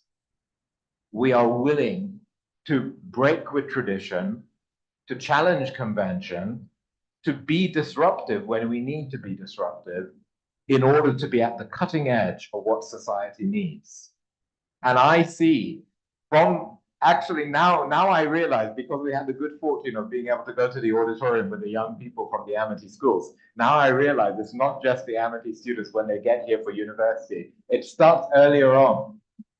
Those young people are the generation who are already doing it. They are already stepping across the boundaries that separate people, reaching out into the community with a deep ethos of service. And that, I feel, is really important. I don't have a slide on this, but I wanted to tell you right now, there's a local government reform program which is happening across the UK at the moment, and several different local authorities, local government areas are coming together under one umbrella in our area, Sussex, rather than being divided into 3 different local authorities with 12 different district and borough councils, is going to be one mayoral authority. What are we doing as a university? Well, it's Sussex. We are the University of Sussex. This mayoral authority is Sussex. We are the University of Sussex. We are creating a civic university agreement about how we are meeting the needs, not that we have identified, that our stakeholders in the community have identified. We want to catalyze our incredible interdisciplinary teams, which I remember speaking about last time. We want to catalyze our interdisciplinary teams to be able to respond to the challenges, needs, priorities, issues, concerns that those in our community have identified, that those in our area have said are important for us. That's what we mean by service. And I can see that it is there in the ethos of Amity as well. That's what redrawing the map of learning was all about. These are the words of Asa Briggs, our second vice chancellor. He was a founding dean of our social science. Okay, he said, what Sussex is doing is creating a new map of learning, interdisciplinary, and very importantly, international. As I said, very small in comparison with Amity. We have around 20,000 students, but look at the international diversity. We have staff and students from over 170 countries. That was what attracted me as a teenager. Why did I go to Sussex? I had a very international life. I'd been to international schools. I knew that that was important. Sussex was a destination that worked. And that international spirit is there in Sussex, and it has been from the very beginning. The founding vice chancellor of Sussex, John Fulton, he said, and I thought it was a very interesting thing for a Western person to say. He said, we need to recognize in the West that we are the smaller part of the global population. He said, we of the Western world would do well to have a greater acquaintance with the larger part of the global population. And that's why Sussex very famously established a very unique profile, the School of African. It was at that time called School of African and Asian Studies, right? Let's reach out to the whole world. Let's be internationally oriented. That's why we're one of the most international universities in the world. This was announced just a few weeks ago. We were very proud of this. In the QS World Rankings, we were ranked #1 in the world, not just #1 in the UK, #1 in the whole world in development studies. Thank you. This development studies area is a perfect illustration of the commitment to international orientation and the fact that we are not working in silos. This isn't just about a single subject area that has their specialization. Development studies, of course, when you're looking across the world, every country is going through developmental processes. And what's happening? Well, it's economic development, it's trade, it's agriculture, it's business, it's the economic development, but it's also the development of health, it's the development of education, it's the development of society. And Dr. Salva-Murty, you talked about the horizontal and the vertical. We have exactly the same. Exactly the same. I'll show you a little more in a minute. That idea of reaching across different disciplines with those common foundations in terms of our values and our orientation, what is it that we hold dear, that is fundamental to who we are.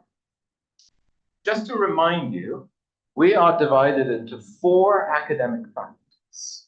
It's a comprehensive university: arts and humanities and media, social sciences, business school, and our largest area, science engineering.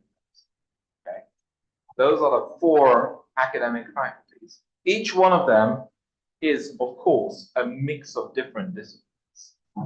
And I'm pleased to say that all of those 4 faculties are represented here in the QS Top 200. We have 12 different subject areas in the top 200 from all those 4 faculties. And one statistic that came out also very recently was this one. That even though, compared to many other universities, we're very new in the UK, you know how it is in the UK, there are many very old universities, even though we're relatively new in the UK, we are now the largest UK business school, larger than any other business school, in terms of our funded research. The volume of work that's funded at Sussex Business School is extraordinary. And the reason it's there is because of that combination of internationalism and interdisciplinarity, because we aren't simply working in silos. Dr. Salva-Murty, we were talking about AI, and Professor Singh, we were just noting to each other, the work on AI is something that brings people together. It's not just one specialism. We need everybody to connect with AI because it's a very powerful technology in our world. That is one of those unifying pillars. Because the development of the technology, that is one thing, but there's also how do we live with the technology? You talked about young people and social media. Well, the next big qualitative shift is AI, right? How are we going to work with this technology? What are the jobs that were done by humans will now be done by AI? What's the consequence going to be for every workplace, for every community? How do we respond to that? That's the Sussex quote. We bring people together so that we're looking not just at the technology of AI. We've got an amazing group of people who do work in AI, but not just that, we're also looking at the ethics of it, the policy around it, the regulation of it. One of our most successful think tanks, probably one of the top 3 think tanks in the world in the area, is our Science Policy Research, SPRU, founded in 1966, world-leading work. That body is interdisciplinary. And where is it based? In our business. That's what I mean. That's why we have such a successful program of work. It's not just what we do in our research, it's how we are, how we exist, how we make a difference in the world. I talked about impact. Well, this is our impact on the environment. We take this very seriously. We were 19th in the world for environmental impact in the QS sustainability rankings, and we are joint 26th overall in the world for sustainability. And that's because of that interdisciplinary spirit. We have researchers who are working in life sciences, who are working on the marine health in the beautiful Sussex coast. You saw in the last part of the video, the beautiful Sussex coast. Well, we've got researchers who are doing work on marine health in that coast, making sure that we're looking after the vegetation in the ocean, in the sea. But we also have people in the School of Global Studies who are doing work on an international scale around sustainability. And we have people in our business school who are working on the economics of sustainability. How do you enable societies to make the transition from coal, fossil fuels, to renewable? Everybody is working on this puzzle. We bring the people together across disciplines to answer those questions.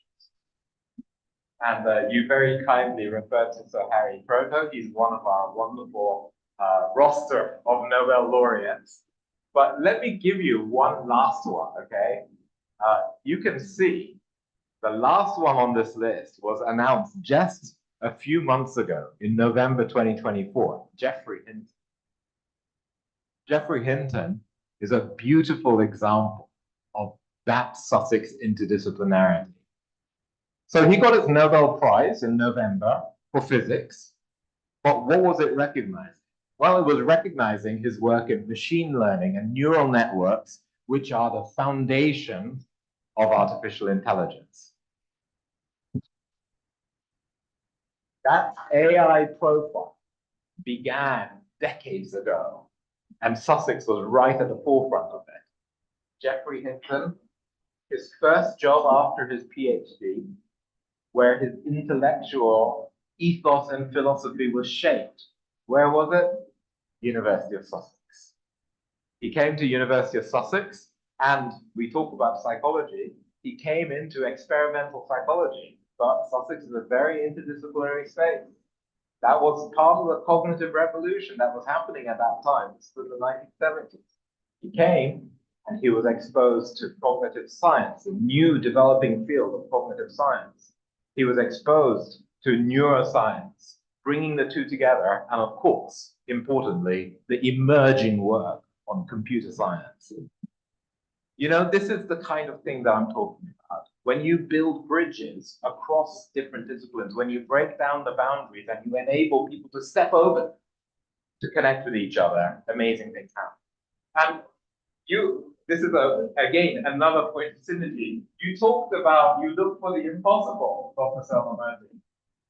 You said you look for the impossible and then you do it. Well, our campaign, which we launched very recently in our research, was to identify 12 interdisciplinary centers of excellence.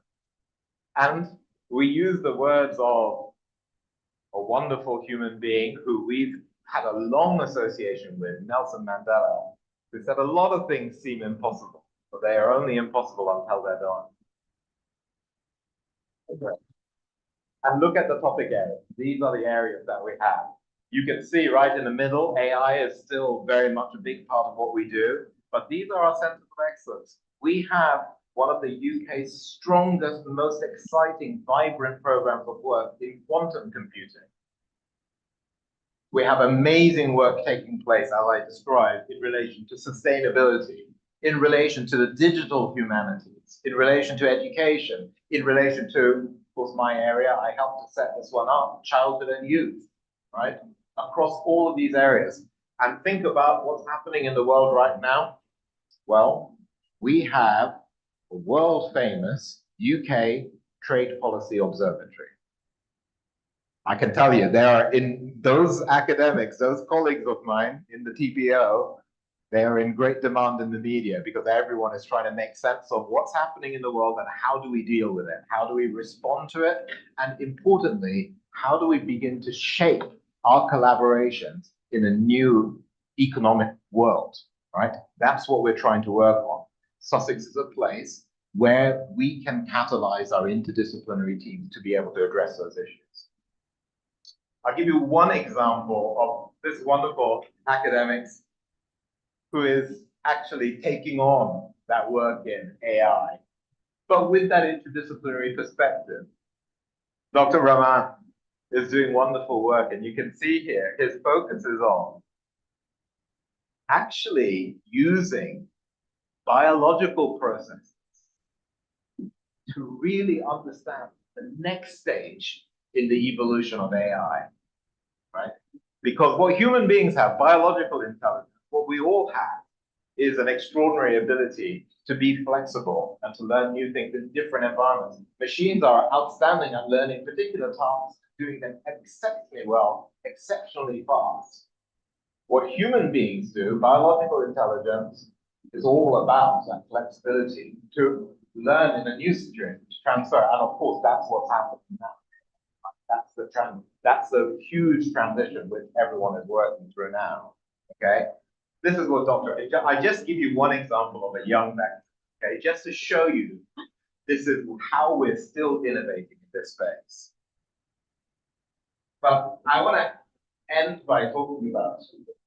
Okay, and they both relate to going beyond the classroom, to making a difference in the world. One of them is what you talked about already, the wonderful alumni community. And I can see you are very proud, rightly so. You're very proud of the Amity alumni. I also am very proud of the Sussex alumni. You know, I meet Sussex alumni all the time around the world. It's one of the great privileges of my job to interact in every country that I visit with the Sussex alumni. When I came to India last time, the time that I was here, I met a wonderful former student. She was an elderly lady by now, but she came to a Sussex event because she still had the affiliation with Sussex. And she said, Robin, she said, I have to tell you, she said, I'm from here, from Delhi. I was in the first batch of development studies at University of Sussex, the first batch, all those decades ago, and she still holds on to Sussex. They carry that university with them for the rest of their lives, and I can tell how proud you are of the Amity students, all of those young people who are coming through their Amity experience in the school, in that auditorium. They'll never forget that. The energy in that room was amazing. And the students here, I was talking before about the entrepreneurs that I met who were doing incredible things, selling their different products. The energy in this place is amazing. It's another synergy. The Amity Sussex alumni, they're very special people. They are the change makers, right? Those young children, they are the next change makers. I am so amazed by what I saw. And just to give you a few examples of these change makers, look, Dong Jin-ko, former president, Samsung Electronics. In the middle, Peter Kyle. I said this to you. He is currently the Secretary of State for Science, Innovation and Technology in the UK. Where did he study? University of Sussex. He did his undergraduate and his PhD.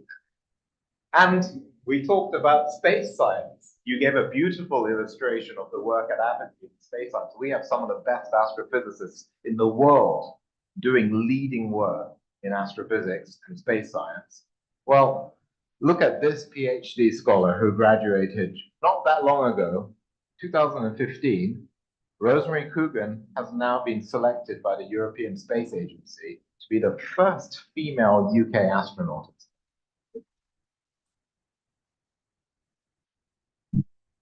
Let me give you one more that I know will be connected. You talked about Tata. We know that Tata family has a very important profile in India. Well, Noel Tata, where did he choose to come? Sussex. He studied economics at Sussex in that vibrant, interdisciplinary environment. And you can see what he says on the screen. You can see my time studying at Sussex was a rich and stimulating experience that had a formative influence on me. This is when Sasha was able to confer a second degree this time, an honorary degree to Noel. And he was so humble, but so appreciative of what he had gained from Sussex, which he's carried all through his life. And that is a perfect example of the alumni. This is what we're doing. We bring changes in the world, and we do it through people. We do it through connecting people. We do it through building bridges.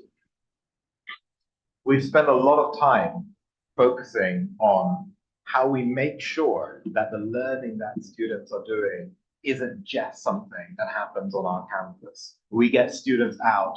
I don't have it here, but we are now one of the leading universities in the UK, recognized in the QS for employment confidence. We have an award-winning career center. I was really struck by the work of the entrepreneurs at Amity. We just won, actually, just happened a few months ago, we just won a national award for our entrepreneurship mentoring teams at University of Sussex. We have hundreds of students every year going through, I mean, it's very competitive, so they have to select students, but we're going through a really rich entrepreneur development program.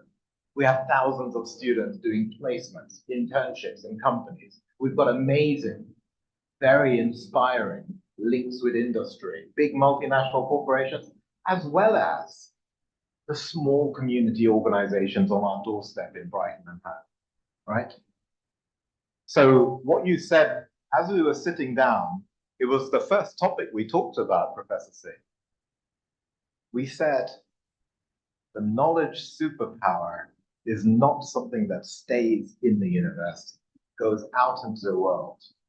The Amity students are creating a better world through their work. That is exactly the aspiration and the reality of what we do at University of Sussex as well. I can think of no finer synergy between our two institutions than that. Thank you very much for your attention.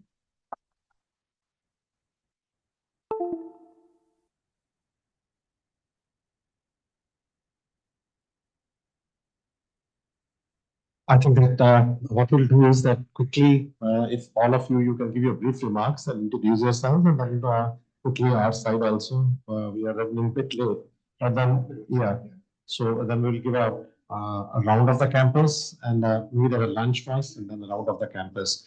But I think the 3-4 areas which we have identified, we will speak on lunch, that how we should be able to crystallize it and change into the MOUs. Over to you.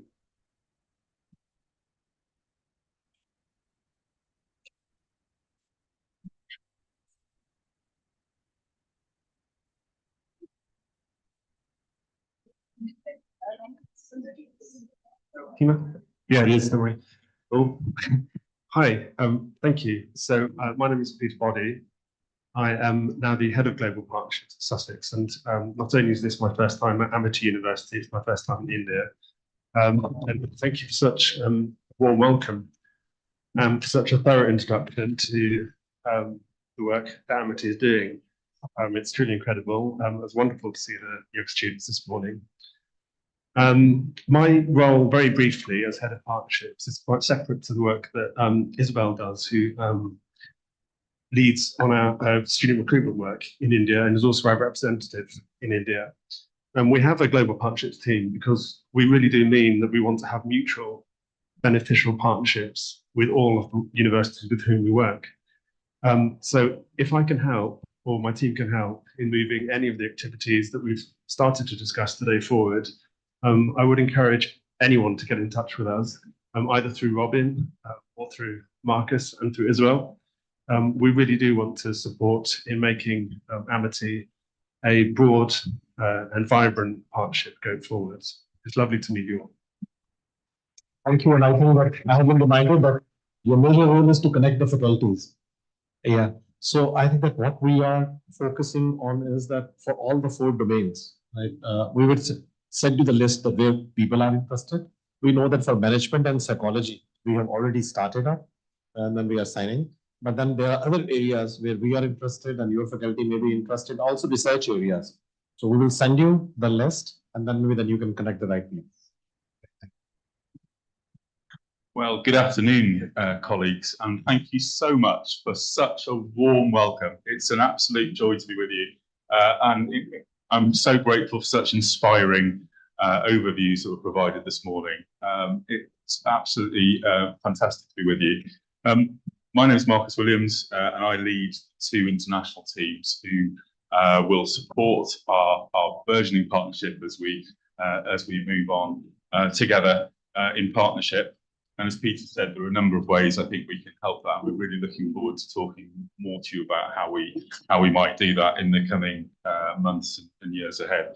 And as you were talking, you could see me taking extensive notes, not only because I was so impressed by the areas of work that you're working in, but also obviously so we can try and identify areas of synergy as we continue our discussions both today and in future months. And very briefly, I wrote down three sort of bullet points essentially. One obviously is in research, and I think there are a number of areas that are clear areas of synergy between. Robin has already mentioned a number of those.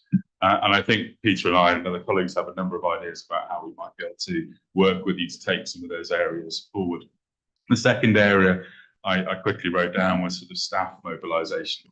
And we work with a number of international partners around the world in terms of facilitating and mobilising staff exchange, both academic staff exchange, but also actually professional services staff exchange. So very interested to talk to you about both of those elements today. And then finally, student mobilisation, of course, as well. And I was particularly inspired this morning. Thank you so much for taking us to the auditorium earlier, because one of the teams I also lead is our outreach and engagement with local schools. So I was incredibly impressed by what we saw this morning. And a key agenda for Peter and I and for our team is really to really try and get more of our students out to India and to also really take forward a really strong collaborative online international learning program. So those are just three areas I think that sprang to mind as I was listening to your inspiring talks. Thank you. Yes, so Robin was reminding me that his job is to make things happen. Yeah. So I think that these three areas which you have mentioned, one is that about which Mrs. Chauhan, our chairperson, also spoke to you. So we would like to explore this area. So bringing school students so that they can be part of the ecosystem which we are developing, and we would like to do it very very quickly. So that is one.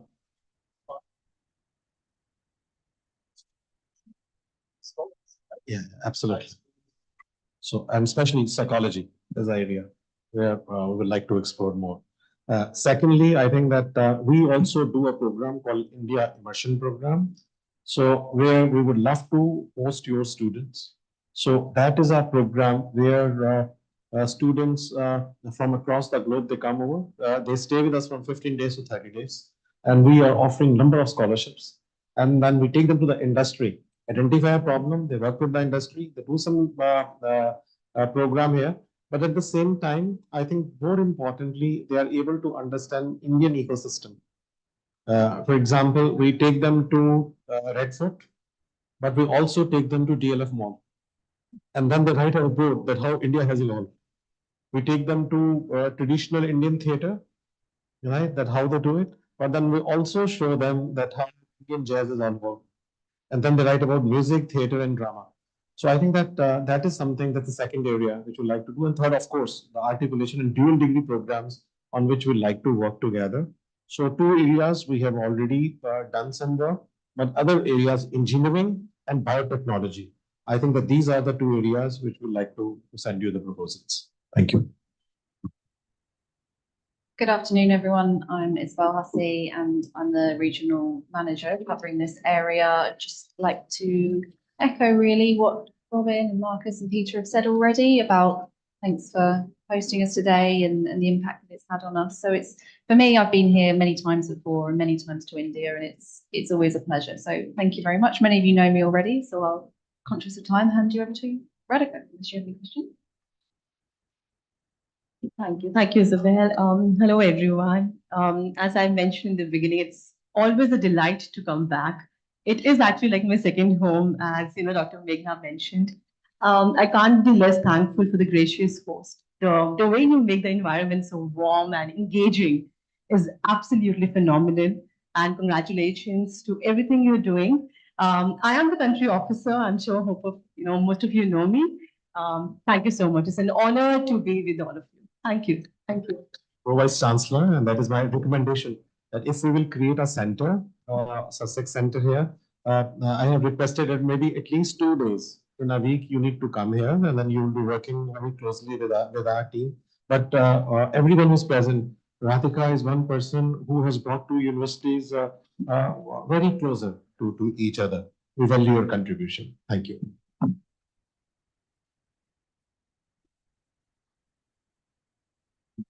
Hi, this is Dr. Prateek Dekar. I look after foreign university collaborations and embassy relations. So looking forward to closely working with everyone. Thank you. Welcome to the delegation from Sussex. I'm Professor Dr. Seema Bhatnagar. I'm representing Amity Institute of Biotechnology. We call it AIB. So we have 5 centers. We are very research oriented. So we have centers in medical biotechnology, cellular and molecular biotechnology, biochemical engineering, plant and environmental biotechnology, and computational biology. And I see a lot of synergy which can be developed with the University of Sussex. So I hope to have discussions further in dual degree and articulation programs. We already have experience in establishing those kind of programs. So I think if we start those discussions, it will move very fast. Thank you very much. One of the leading scientists of India spends a lot of time in US and has done some of the best known patents in India. So I think that if we do something in biotechnology, that would be great. And dual degree program would be a blessing. Thank you. Very good afternoon to our wonderful guests from the University of Sussex. I'm Dr. Khattar and I represent the business school. Very proudly, I can say, like Sir said, we are the #1 in the country as far as the international business is concerned. Just a small brief of this thing. Our USP is very simple and focused. We innovate as per the industry needs. So besides running our classical program, which is in IB and the 3-continent program, we innovated 7 years back the programs in the new age technology, where we bridged and synced the management and the new age technology. Of course, like they said, a lot of eyebrows were raised that time, but we are seeing the fruits now. So these programs, which I can mention 2 of them, BIDA, which is Business Intelligence and Data Analytics, and International Business and AI. They are so well taken in the by the industry that we are seeing an exponential growth as far as the admission is concerned.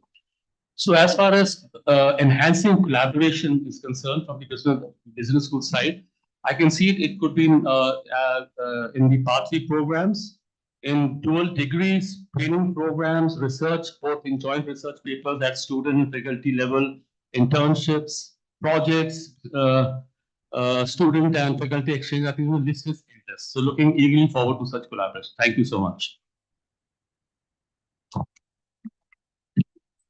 I'm Dr. Kavita Thapliyal and working with the Management Institute of International Business.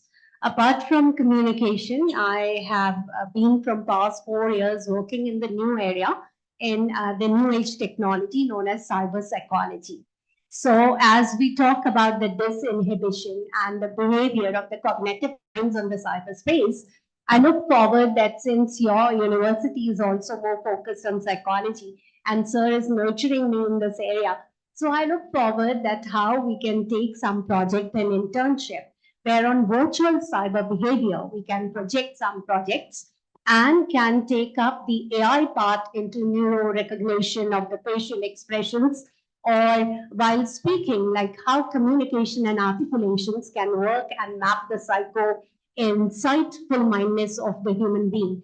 Besides that, I'm also been taking and supporting my services in the placement part, in the grooming and development part. So I would also like some initiative and projects or the virtual webinar we can conduct for the students to have their vision at Sussex.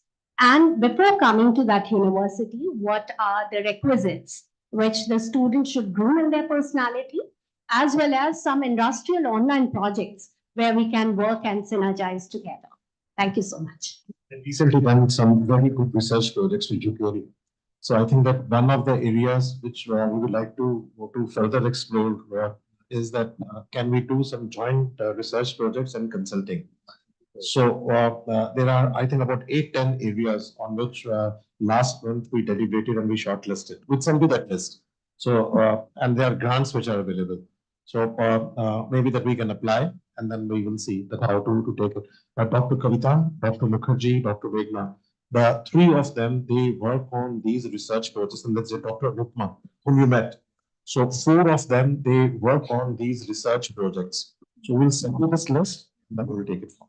Yeah, and then we can link up. But at least two projects we'd like to do in 2025 with Sussex on shortlisted areas which are technology driven. We did actually one very large project with British Council, which concluded in March. But then I think that 2025, 2026, we have already shortlisted area. We will send it to you. We can definitely do that. And just to say, in our Center for Innovation and Research in Childhood and Youth, which I mentioned before, it includes people who are exactly at that intersection, education, social work, marginalized groups of young people. And they have been doing work around engagement with technology and also the changing attitudes and perceptions in relation to climate as well. And interestingly, one of them I can think of immediately, Janet Boddy, who I work with very closely, also a psychologist, but in the School of Education. She recently conducted a project which was in 3 countries, in Norway, UK, and then last one, India. She was the third site for the work was in Hyderabad. We are actually measuring Mrs. Chauhan, you met a chairperson. Her daughter is working on the similar issue. So I have got a privilege of mentoring her. But I think that is what we can do together, involving some school students, but at the same time, some very high profile people who have been working on these projects. But we'll send you the proposal, we'll take it from there. Good afternoon, everyone. I am Preeti. I'm a part of International Affairs Division, looking after foreign collaboration and working closely with the Office of our Group Vice Chancellor. Thank you. Good afternoon. I'm Christine, and I'm from Applied Science Institute. And I'm actually representing Professor Sunita Ratan, who's the Dean of Science and Technology and the Director of Amity Institute of Applied Sciences. She's busy in another meeting. And applied science, as science and technology, it includes forensic science, food technology, nanotechnology, and applied science, which includes physics, chemistry, mathematics, and statistics. And so, yes, listening to all this, I'm sure there is a lot of basic sciences and their application research which can be looked into. Thank you. Good afternoon, Dr. Mukherjee. I teach technology subject and recently under the Vice Chancellor, I am expanding myself to internationalization and schools, and his dream is to get a synergy between these two, and there should be a bridge so that we have a regular student mobilization.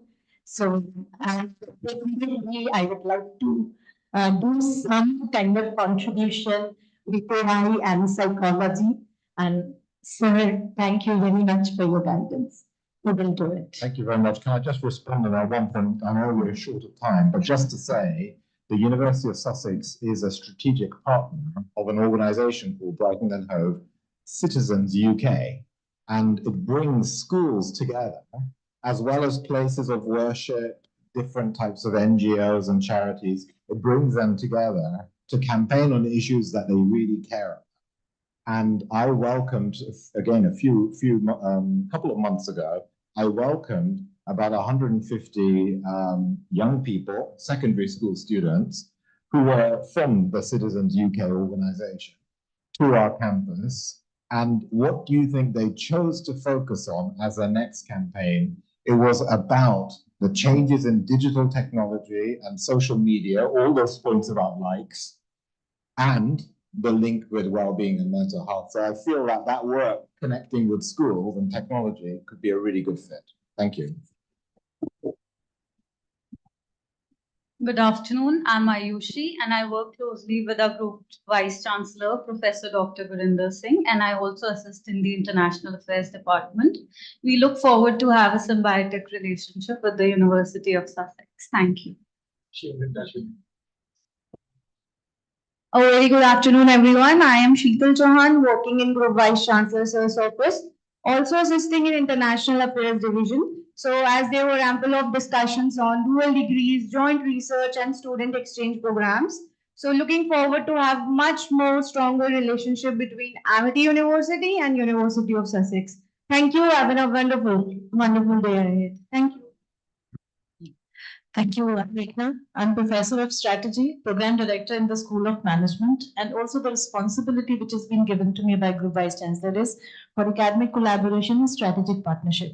Now, I echo the thought because the work which has been given to you, I also require to do the same thing. We are required to convert our discussion point into action. So I'm very happy.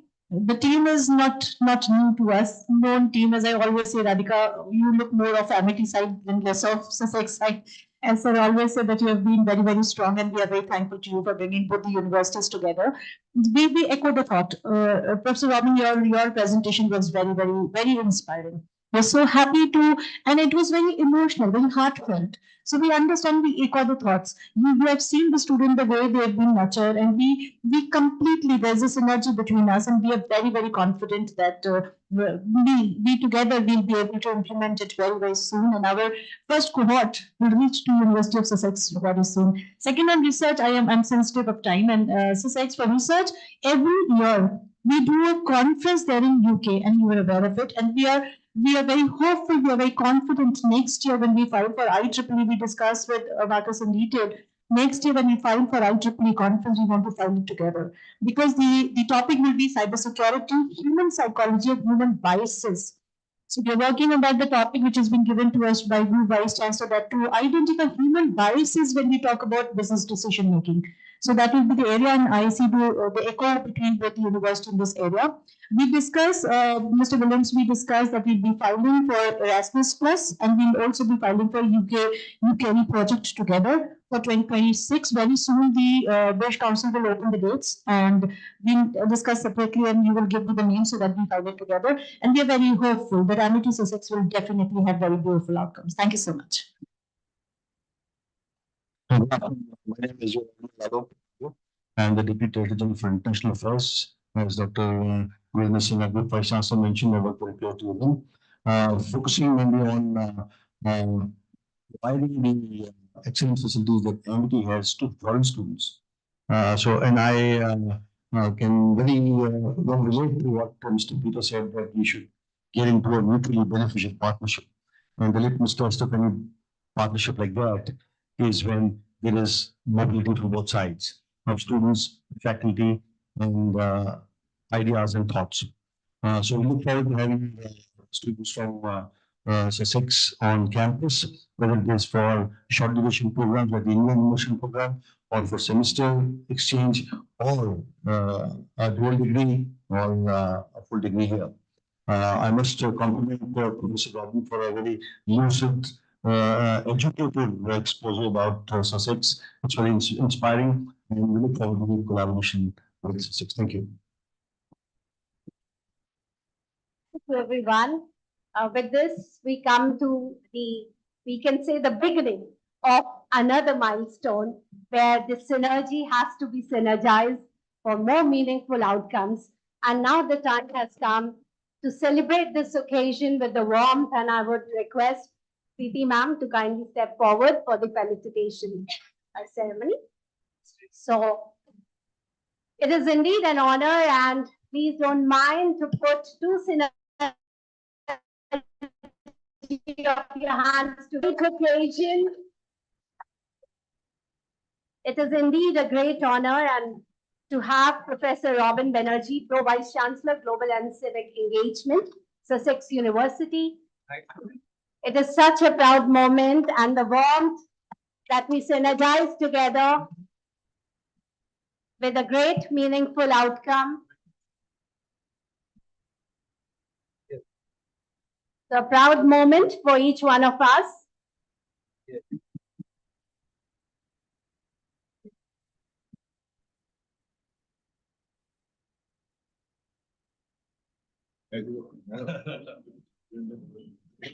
This is the warmth that we share together. Would also like to recognize the presence of Mr. Peter Boddy, Head of Global Partnership, Global Engagement. Kindly join us in the middle. Mr. Peter Bodhi, Head of Global Partnership. Thank you so much for coming. It's indeed a great moment and a great day for us. Please join me again on giving the handful synergy by big applause to Mr. Marcus Williams, Director of Student Recruitment, Admission and International Development. It's a great day to have you with us today. Ms. Isobel Hasse, Senior International Officer, South and Central Asia, the proud moment. And to Ms. Radhika Arora, Country Officer, India.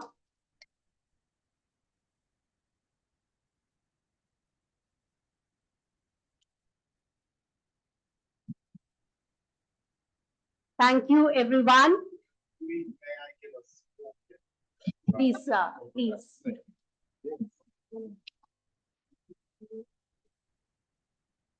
So with this, I would like to extend a warm thank you to all the esteemed members from Amity and Sussex, to our founder president, to our chancellor, to all the starwoods of Amity University, IID team, professors from various institutions.